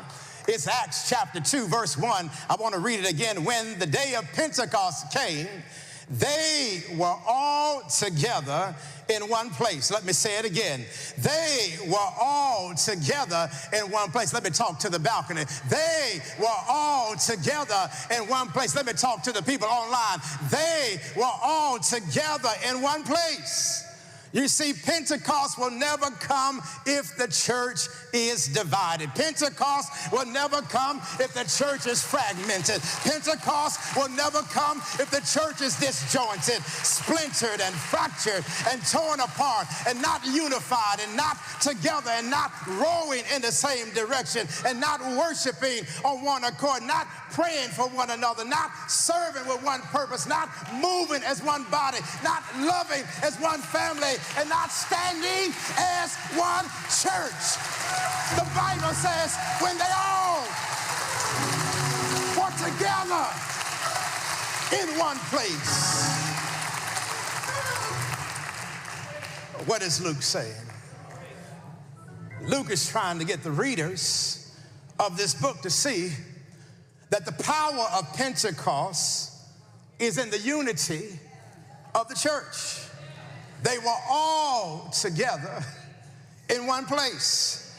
How do we expect, beloved, to beat a xenophobic, white nationalist, white supremacist, bona fide racist, known sexist, documented bigot, celebrated insurrectionist, election denier, wannabe politician, 4 times indicted, twice impeached, recognized sexual assaulter, convicted fraud perpetrator, 91 felon charges in 4 states, who doesn't give a, I'm sorry, I'm in church, a blankety blank about black people if the black church, and especially if this black church is not united and together in one place. Beloved, if we are going to advance our people, we've got to be what? Together. This is not a time for Abyssinia not to be united. This is not a time for the flagship church of America to be at odds. This is not a time for God's house to be disunited. This is not a time for the black church to abdicate its prophetic manual. We've got to be together. Don't you know, beloved, that since 2021, Republican-controlled state houses have passed a swarm of laws to restrict voting rights, increase penalties for public protests, impose new restrictions on transgender youth, and ban books and limit what teachers and college professors and employers can say about race and gender and sexual orientation. This is not the time for the church to not be united. While we're sitting up here doing other stuff, they're planning a 2025. This is not the time for the church to not be united. We got to make sure the people get out and vote this November like never before. This is not the time. And the brothers who are at Morehouse this morning, you can't turn your back on Biden, because what are you turning your back to? Beloved, this is not the time. This is not the time. Well, that stands in stark contrast to the pastor in Detroit, Lorenzo Sewell, who hosted Donald Trump a couple of weeks ago. Now, Sewell has done several interviews on MSNBC, on Fox News. We've extended the invitation to him for more than a week to come on this show, and he hasn't accepted. So I want to play for you for some of this stuff that he said on Fox News. And y'all know I got to break some of this down. So why don't you go ahead, and this is him, Pastor Lorenzo Sewell, talking to Laura Ingraham on Fox News. All right, well, the celebrity set mostly hates Trump, and that's just fine by him. As Joe was rubbing elbows with Jimmy Kimmel and George Clooney, Trump was mixing it up in Detroit. We've done more for, and I say this, I say it proudly, more for the black population than any president since Abraham Lincoln. That's a big statement. And crooked Joe Biden has done nothing for you except talk. It's only talk. It's all talk. He gets nothing. He gets nothing for anyone who was lost. He's in Europe. He's walking around. He doesn't know where the hell he is, and he's supposed to help Detroit. I don't think so. Now, the reaction on the ground in deep blue territory was big.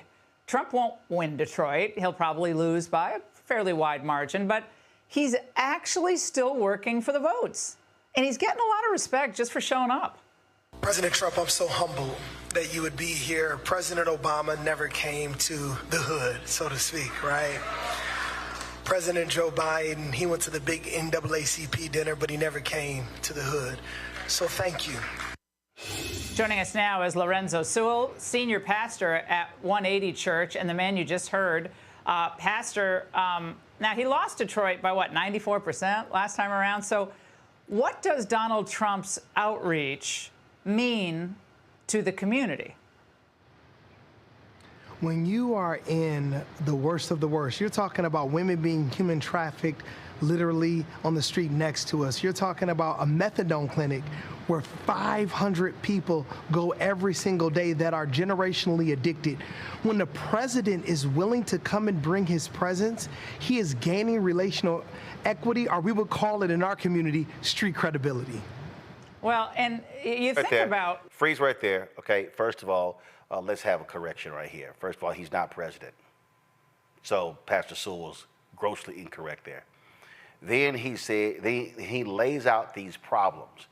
But you notice Pastor Sewell at no point there said what Trump did when he was in the Oval Office about those problems.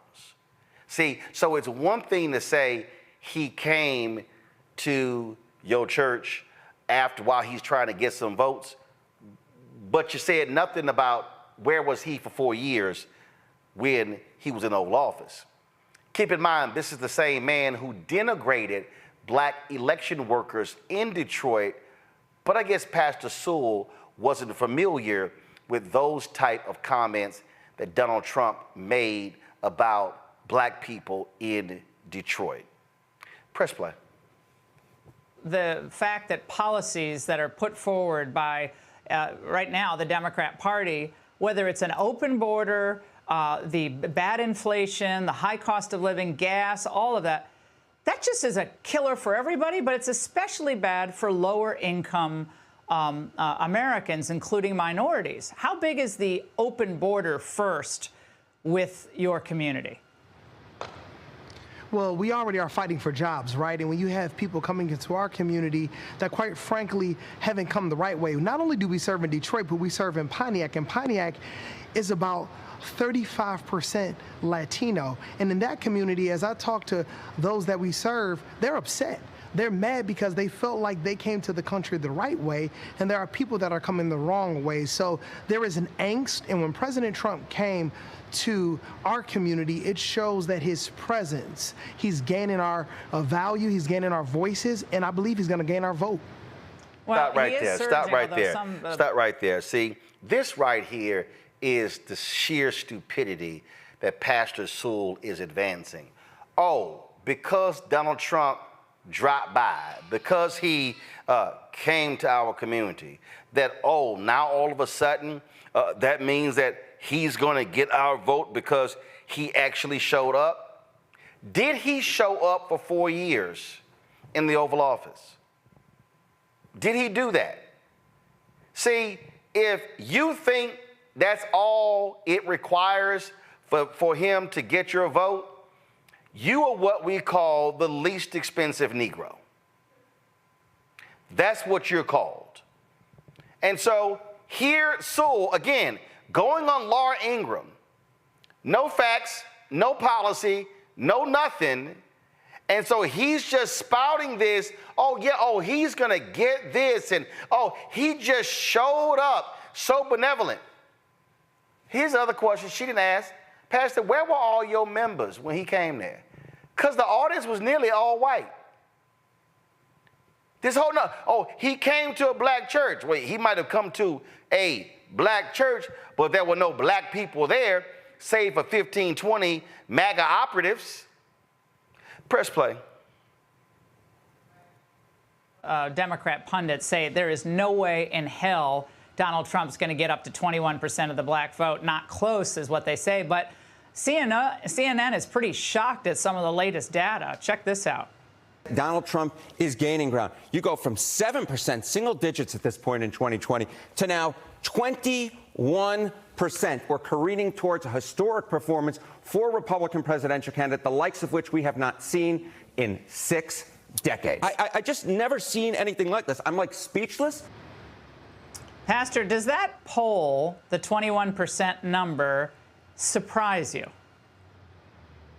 The reason why it doesn't surprise me, because the Democrats, they have taken our vote for granted. The Democrats, they have led our community for 56 years. We have a $2.7 billion budget, but yet no change. You don't have to be spiritual. You don't have to be logical. You just have to see. Ray Charles could see that their policies are failing our communities.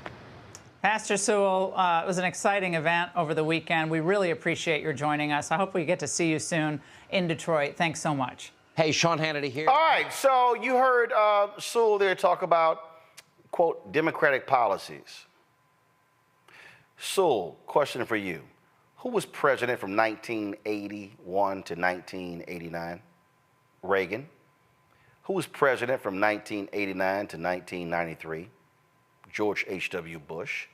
Then you had 8 years of Bill Clinton, followed by 8 years of George W. Bush, followed by 8 years of Obama, followed by 4 years of Trump.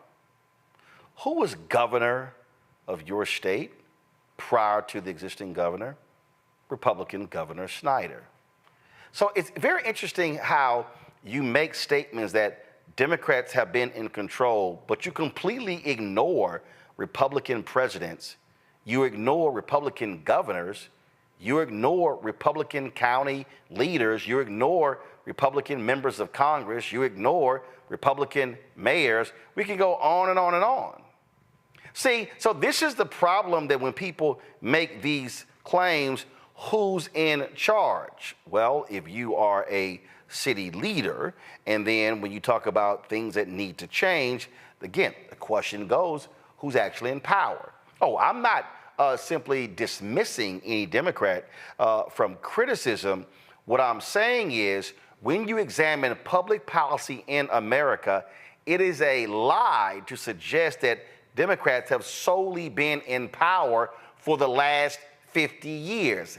That is what we call a lie. It was a Republican president who began the war on drugs. It was a Republican president that launched this mass incarceration effort. One of his own former top aides said as much in his own notes and audio recordings. That president was Richard Nixon. But I guess Pastor Sewell forgot that. See, Pastor Sewell, it's easy for you to run to Fox News and happily give an interview. By the way, it was 4 minutes. You want to have a real conversation, Pastor Sewell? Come talk to Black America. There are more people who watch this show who are black than were sitting in your church when Trump came. So if you want to have that conversation, yeah, come here and have that conversation. Come here and let's talk about the policies. Let's actually walk through what Trump did and did not do when he was sitting in the Oval Office. Because he didn't stop by your church when he was president. He didn't stop by Detroit and talk about the issues plaguing the community when he was sitting in the Oval Office, did he? Oh, but now all of a sudden, because he showed you some attention, flashed you a little leg, and now you just happy that he showed up. See, that's what we call weak. We call weak. And if you were so easily impressed by him showing up, well, shame on you. And again, if you are a so-called black preacher and you scared to come talk to black people, but you will gladly run the Fox News where not that many black folks watch at all, well, what does that say about you? And I know for a fact that you've heard from us because you've communicated with my producer. You've emailed. You said you were going to call her on Friday. That didn't happen. I know you've been communicating with others about this as well, and you haven't shown up. And then you say things like, oh, you're deciding to move differently. Really? We can tell. Julianne, your thoughts? You saw me just laughing because this brother is whack. That's the nicest way I can put it. This is whack. He's pimped his church, which he turned over to white people. As you said, you could look through the audience, see there was a little cadre right up in the front. But other than that, you pan the audience, and there are not that many black people. But that's not really the issue, Roland. The issue is that there's so many black people who are so disturbed. Let me use that word, disturbed, by the current political climate that they're willing to jump out the window, to not save themselves. In other words, all right, Biden ain't perfect. We all know that, and he old, and we know that. Trump old too, but nobody wants to talk about how old he is. Biden sometimes moves slowly. Trump thinks slowly. And whenever he thinks slowly, he throws these slogans out, which are ridiculous. Okay, so having said all that, anybody with good sense will want to keep the orange man out the White House, and the way to do that right now is to deal with Brother Biden. He ain't perfect. No one's perfect. He's doing his thing. This whole thing with this church rolling cracks me up. Who is this boy? I say boy. How old? So I get to do that. Who is this young man who turns his church over to a sociopath? And let me be real clear. I don't have a problem having a conversation at the church, but I do, first of all, disagree with Congo when you allow lies to be told. And Donald Trump lied multiple times. I got a problem when you do not correct those lies in the church. And I have a problem when the pastor prays for Trump and mentions how he was charged, not convicted, but then recites how much money he raised in response to the conviction. That's what you include in the prayer? Okay.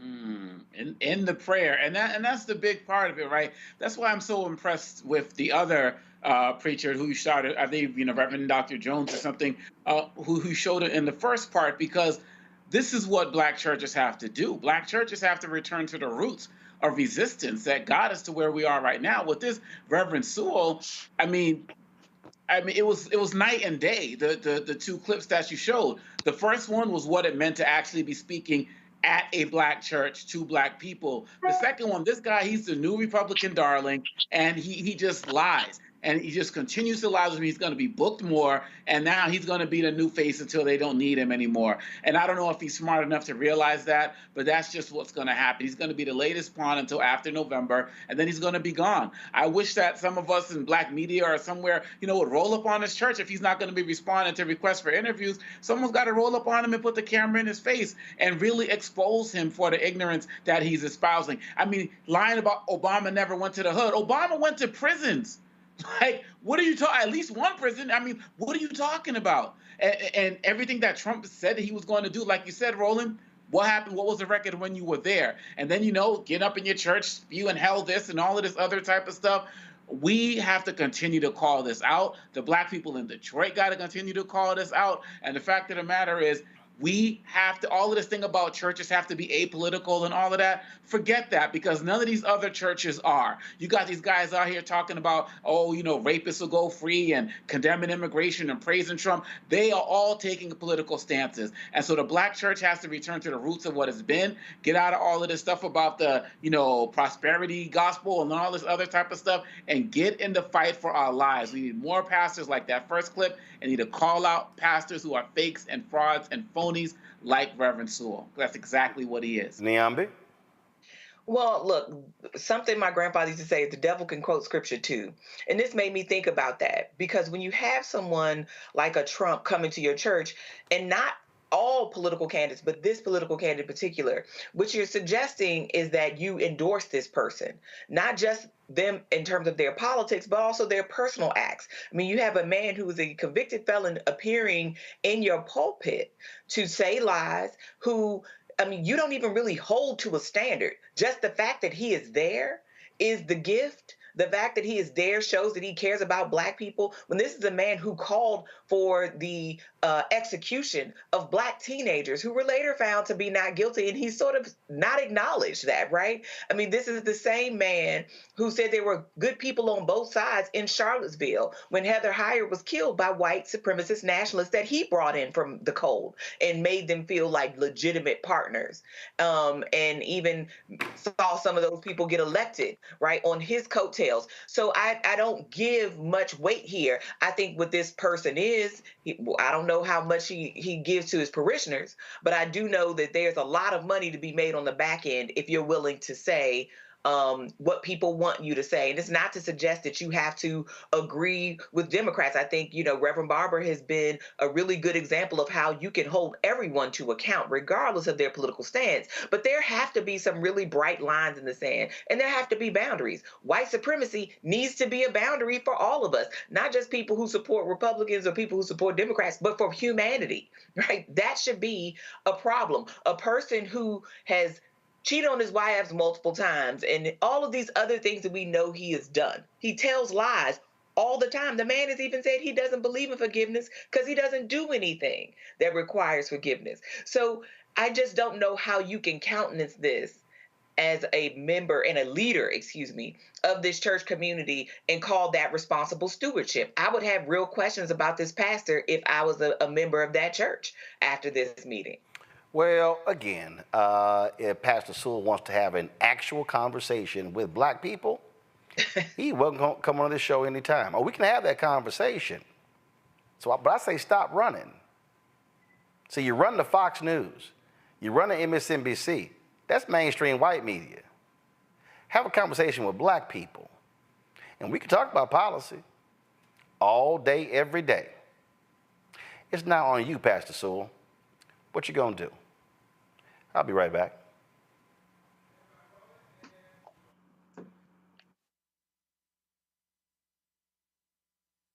Now streaming on the Black Star Network. It was my junior year at Georgetown, and Spike calls me and he says, Malcolm, what are you doing next year? So I'm graduating, He said, take a year off, work on Malcolm X. I said, okay. But first of all, for the folks who don't know, Spike is my cousin. Spike is my cousin. Just for the person watching, like, how the hell is Spike just gonna tell you that it's true? It's true.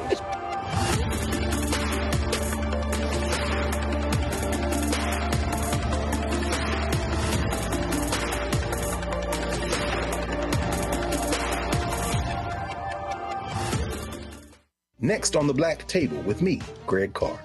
Dr. Gerald Horne, a man regarded by many as the most important historian of our time. He provides us a history lesson I'm betting you've never heard before.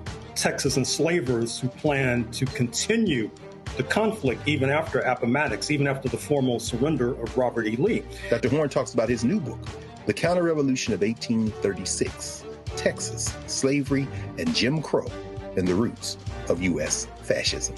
You do not want to miss this conversation. Only on The Black Table, right here on the Black Star Network. What's good, y'all? This is Doug E. Fresh, and you're watching my brother Roland Martin Unfiltered as we go a little something like this. Hit it. It's real.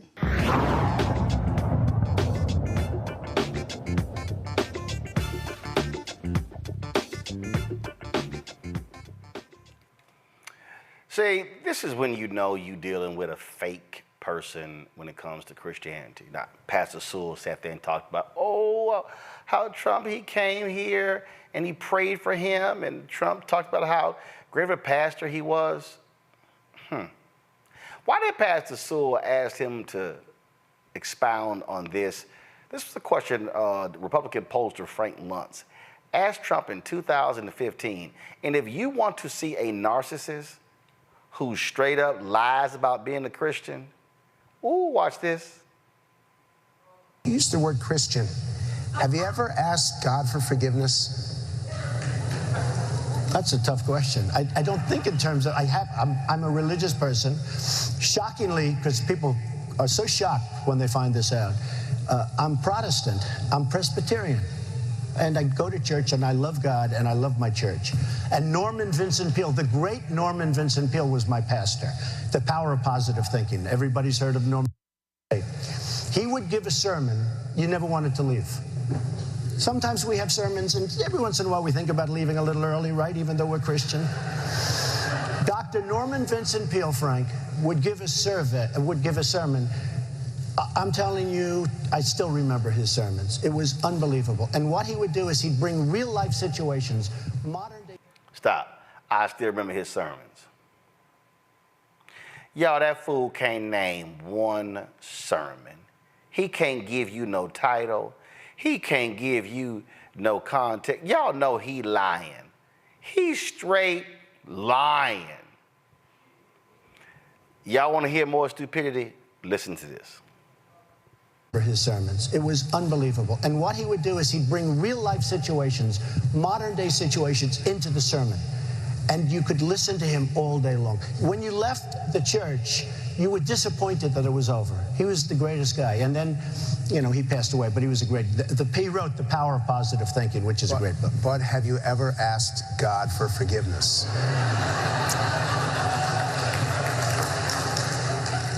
I'm not sure I have. I just go and try and do a better job from there. I don't think so.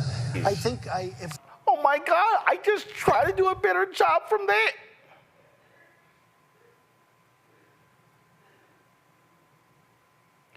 The man is a liar. Lightning should have struck his ass at that very moment. I got to play the rest of this stupidity, y'all. I'm not sure I have. I just go and try and do a better job from there. I don't think so. I think if I do something wrong, I think I just try and make it right. I don't bring God into that picture. I don't. Now, when I take... Freeze. Hold on. I don't bring God into that picture. Oh, I'm a Christian. I'm a Pentecost. What do you say? Presbyterian. I don't bring God. Y'all see why that fool held the Bible upside down? Press play. I just try and make it right. I don't bring God into that picture. I don't. Now, when I take, when we go in church and when I drink my little wine, which is about the only wine I drink, and have my little cracker, I guess that's a form of asking for forgiveness. Stop. Oh my God. Stop. Did that fool just say,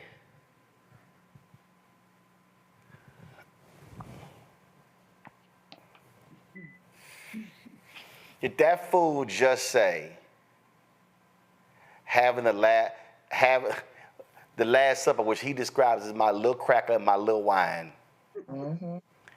And then, y'all, he did the sign of the cross.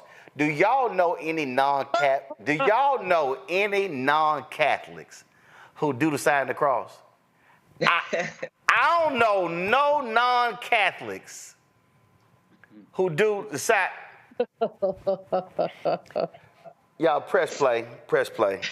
Which is about the only wine I drink, and have my little cracker. I guess that's a form of asking for forgiveness, and I do that as often as possible because I feel cleansed. Freeze right there. Oh my God. Okay, all right. I do that as often as possible because I feel cleansed.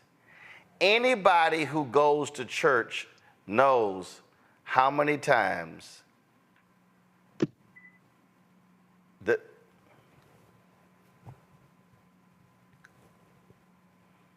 this fool thinks they hand out wine and crackers at least 3 times a week.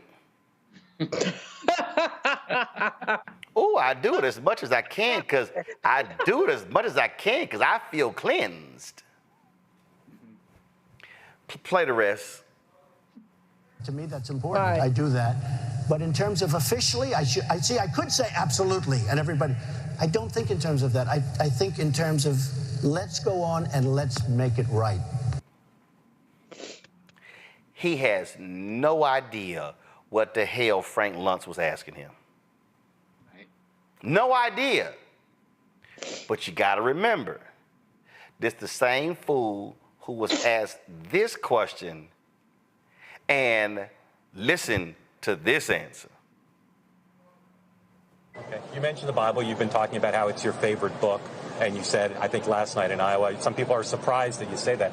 I'm wondering what 1 or 2 of your most favored Bible verses are and why. I wouldn't want to get into it because to me that's very personal. You know, when I talk about the Bible, it's very personal. So I don't want to get into verses. I don't want to get into. There's no verse that means a lot to you that you think about or cite? The Bible means a lot to me, but I don't want to get into specifics. Even to cite a verse that you like? No, I don't want to do that. You're an Old Testament guy or a New Testament guy? Probably equal. I think it's just an incredible. The whole Bible is an incredible. I joke very much so. They always hold up the Art of the Deal. I say my second favorite book of all time. But I just think the Bible is just something very special. Boy, come.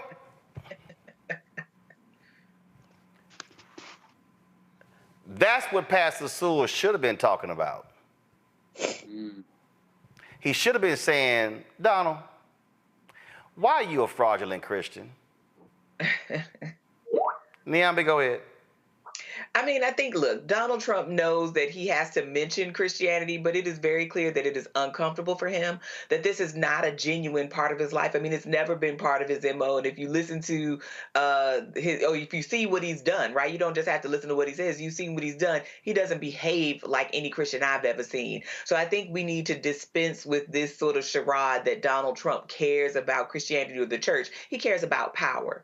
Christians are a means to an end for him. So he has to profess some kind of familiarity in order to get those people aboard. But it is very clear this man hasn't seen church and church seen him. And, you know, every Sunday, I guess, is Communion Sunday for Donald Trump and in his mind. But, I mean, this man is a liar. And he even lies about the most basic parts of him. And that is his spirituality. And that's why these conservative, right-wing, so-called Christian evangelicals are flat out stuck on stupid, supporting this man, Makongo. And I think they're supporting him at the end of the day because they simply see him as a tool and a vehicle to get the power that they want, to get the racist power that they want, to get the power over women that they want. I mean, I'm trying to imagine, like, what would happen if there was someone out there pretending to be Muslim like this, you know, or pretending to be Jewish or pretending to be something like, how much they would call him out and condemn this man for being a liar and a fraud and a phony.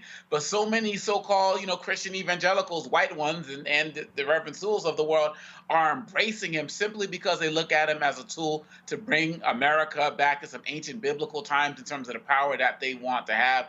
And that's why they're going to go along for the ride. And it's really tragic. It's really shameful. But I feel like this is a time right now, we're kind of going off on the last segment, all Christians need to stand up. Take your Christianity back. Forget about Make America Great Again. Take your Christianity back from this liar and charlatan. Well, and that's why what you have is you have these fraudulent individuals, Julian, and the folks at the Lincoln Project, they put this ad together, which actually I think pretty much says it all. Proud to be promoting the God Bless the USA Bible. That's my favorite book. I could stand in the middle of Fifth Avenue and shoot somebody. Donald Trump found guilty all 34 counts of falsifying business records. Donald Trump's hush money payments to adult film star Stormy Daniels. She had an affair with Trump. I am the chosen one. The Trump Organization frauded the state of New York. $354 million. I'm very greedy. We must make America pray again. How stupid are the people of the country to believe this crap? Don't get conned. Right on to the Lincoln Project. It's a great ad. It really summarizes everything that Crooked Man is about. But this is more than this, guys. We know that this man is not only a liar, he's a certified public liar. And it's gone on and on and on. I'm concerned about the mental health of the people who support him, even though they know how mucked up his stuff is. I'm concerned about the people who, no matter what the fact pattern is, embrace him. I'm really concerned about those people. Something wrong with them. And I'm concerned that we, Roland, you do, of course, an amazing job, and we always have a great panel to talk about these things. But the fact is that we can talk all we want. There's a hardcore set of Republicans who don't care. Like, he could shoot somebody on Fifth Avenue. He could have 34 felony convictions on his taxes. I mean, he could do all this, and they're okay with it. And that's my concern. Yeah. I don't know how we turn them around. Well, no, first of all, here's the deal. Here's one thing. We don't turn them around. We expose the lies. That's what we do. We expose them. And we also mock the fools who believe this fool is a Christian. I came across this video, and I just, there are a couple of clips in here that I had not, one I had not seen, but here's another 3 minutes of just laughter, and then we'll close this out. Watch this. The Bible. You talked about The Art of the Deal, great book. The Bible, even better. Why is that for you? There's so many things, like, you take whatever you want to say. There's so many things that you can learn from it. Proverbs, the chapter, never bend to envy. I've had that thing all of my life where people are bending to envy. And they're just, it's an incredible book. So many things you can learn from the Bible, and you can lead your life. And I'm not just talking in terms of religion. I'm talking in terms of leading a life, even beyond a religion. There's so many brilliant things in the Bible, and I'm wondering what one or two of your most favored Bible verses are, and why. I wouldn't want to get into it, because to me that's very personal. When I talk about the Bible, it's very personal, so I don't want to get into verses. I don't want to get into. There's no verse that means a lot to you that you think about or cite? The Bible means a lot to me, but I don't want to get into specifics. Favorite authors? Well, I have a number of favorite authors. I think Tom Wolfe is excellent. Did you read Vanity of the Bonfires? I did not. It's a phenomenal book. What book are you reading now? Well, I'm reading Bonfire of the Vanities. I'm reading my own book again because I think it's so fantastic, Tom. Is there a favorite Bible verse or Bible story that has informed your thinking or your character through life, sir? Well, I think many. I mean, when we get into the Bible, I think many, so many. And how people talk an eye for an eye, you can almost say that. That's not a particularly nice thing. But, if you look at what's happening to our country, I mean, when you see what's going on with our country, how people are taking advantage of us and how they scoff at us and laugh at us and they laugh at our face. And what's the best book you've read beside Art of the Deal? I really like Tom Wolfe's last book, and I think he's a great author. He's done a beautiful job. Which book? His current book. His current book. It's just out. Bonfire of the Vanities. Yes, and The man has done a very, very good job, and I really can't hear with this earphone, by the way. And I asked some of the folks, because I hear this is a major theme right here, but 2 Corinthians, right? 2 Corinthians 3:17, that's the whole ball game. Where the Spirit of the Lord, right? Where the Spirit of the Lord is, there is liberty. And here there is Liberty College, but Liberty University, but it is so true. You know, when you think, and that's really, is that the one? Is that the one you like? I think that's the one. Even to cite a verse. Oh my God! Oh my God! The Bible. Is that the one you like? He told his people, go to the Bible, go to the back and look up liberty, and just find me something that mentions liberty. This is a plumb idiot. And what I need people to understand, Omakongo, is that any of these white right-wing pastors, the crazy antics of Paula White and all of them, they are all frauds. They are Ed Young in Houston, fraud. The dude in Gateway out of Texas, who inappropriate relationship with a young lady. No, the girl was 12 years old. Oh, hardcore right-winger. Franklin Graham, all of it. These are the people who question the Christianity of Obama, but they cover for this satanic individual. Yeah, I remember a couple of weeks ago, you played this other pastor, white pastor, who was calling out all of these guys for celebrating Trump. He didn't use Trump's name, but he was like, this is not, the American gospel. This is, the Lord's gospel. It's bigger than nations. And all of these frauds need to be called out. They never lose their tax-exempt status, right? And they see this as a hustle as well. And so we need people in the pews to speak out. We need people who are in the communities to speak out, because nobody should feel comfortable with seeing their religion be twisted and utilized in this particular way. And they have made Christianity as central to this campaign as they have abortion, as they've had voting rights and everything else. It should not be as big an issue as it is, but these are people who have nothing else to grasp on, so they're going to grasp onto lies and they're going to grasp on a purity test, even though they have somebody who violates every commandment that is there. He's a hypocrite. They're hypocrites. Once again, when will the real Christians stand up and take Christianity back from them? And this is also why, Niambi, we cannot allow these people to dare to preach morality and the word to any of us by following this piece of crap. Oh, absolutely. And I think we have to be more discerning. Everyone who has a Bible, has a church, or even a following doesn't make them right, doesn't make them a good person. This is where our common sense has to come into play, right? I mean, my mom used to say, you could get a Bible and you can lead people anywhere. In some places, they're leading you are to ruin, because if you can countenance a person who will lie, again, about anything, things that are easily figure outable, things that are Googleable, right? Like, a person that will lie like that is very scary. A person who has no kind of regard for basic things like the truth or integrity, who doesn't care about their own sort of ethical responsibilities as a human, forget being the president, has no business serving in any higher capacity, much less in a capacity where he could do a lot of harm to a lot of people. We've seen what he's done already. So never mind those little stimulus checks. Never mind these pastors who are lining up to kiss the ring because they know that there is some gold at the end of that rainbow. Mm-hmm. This man is dangerous, and we have to be very clear about who we're dealing with, and the people that are willing to vouch for this man, to put their personal reputations on the line of this man. You should consider them to just be proxies of this man, and they too are a problem. Indeed, indeed. Omakongo, Niambi, I certainly appreciate it. Thanks a lot. Thank you.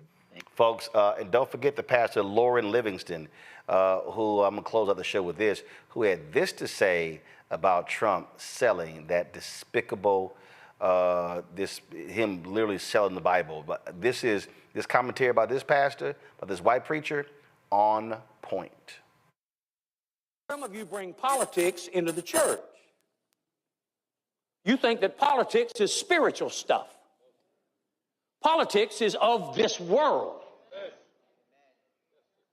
You think it's your duty to be political about this, that, and the other. No, your duty is to serve the Lord your God with all your heart, mind, soul, body, and strength, and love your neighbor as yourself. Don't be talking to me about my spiritual responsibility to vote. I don't have a spiritual responsibility to vote. I have a civic privilege. Don't be telling me that voting is spiritual. See, that's what happens when you don't read and pray. When you don't read and pray, you say, wow, there's a Bible out now that includes the Constitution and the Bill of Rights. Isn't that wonderful? No. No, it's disgusting. It's blasphemous. It's a ploy. Are you kidding me? Some of you are so encouraged by that. Let me tell you something. The gospel is not an American gospel. It is the gospel of the Lord Jesus Christ.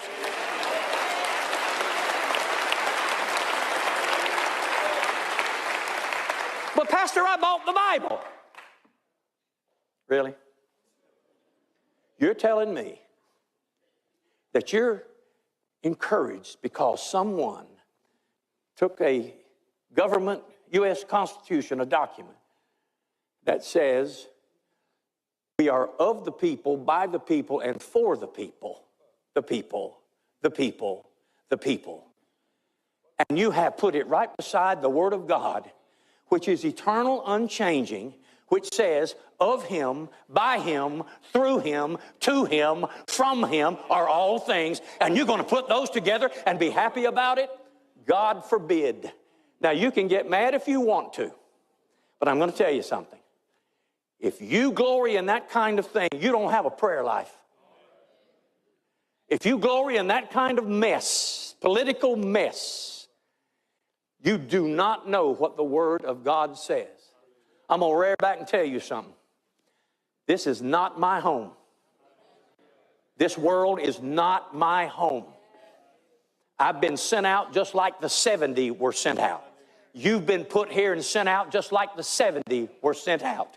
We've been put here as strangers and pilgrims, and we are passing through. I am just walking through. I'm just renting an apartment for a little while in this strange and foreign land. No, sir. Again, don't allow these charlatans to play the games and think that they can tell us about Scripture, tell us about the Bible, when they are supporting a despicable individual, an insurrectionist, a narcissist, a liar, a thief, all of that. That's who Donald Trump is. And we're going to keep saying that until Election Day. Folks, that's it for us. Don't forget, support us in what we do. Join the Bring the Funk fan club. Send your check and money order to P.O. Box 57196, Washington, D.C., 20037-0196. YouTube, folks, what are y'all doing? Y'all got 100, we're 100 away from 1,000 likes. Hurry up. Hit the doggone like button. Y'all comment left and right, but you're not hitting the like button. Cash App, $RM Unfiltered, PayPal, R Martin Unfiltered, Venmo is RM Unfiltered, Zelle, Roland at RolandSMartin.com, Roland at RolandMartinUnfiltered.com.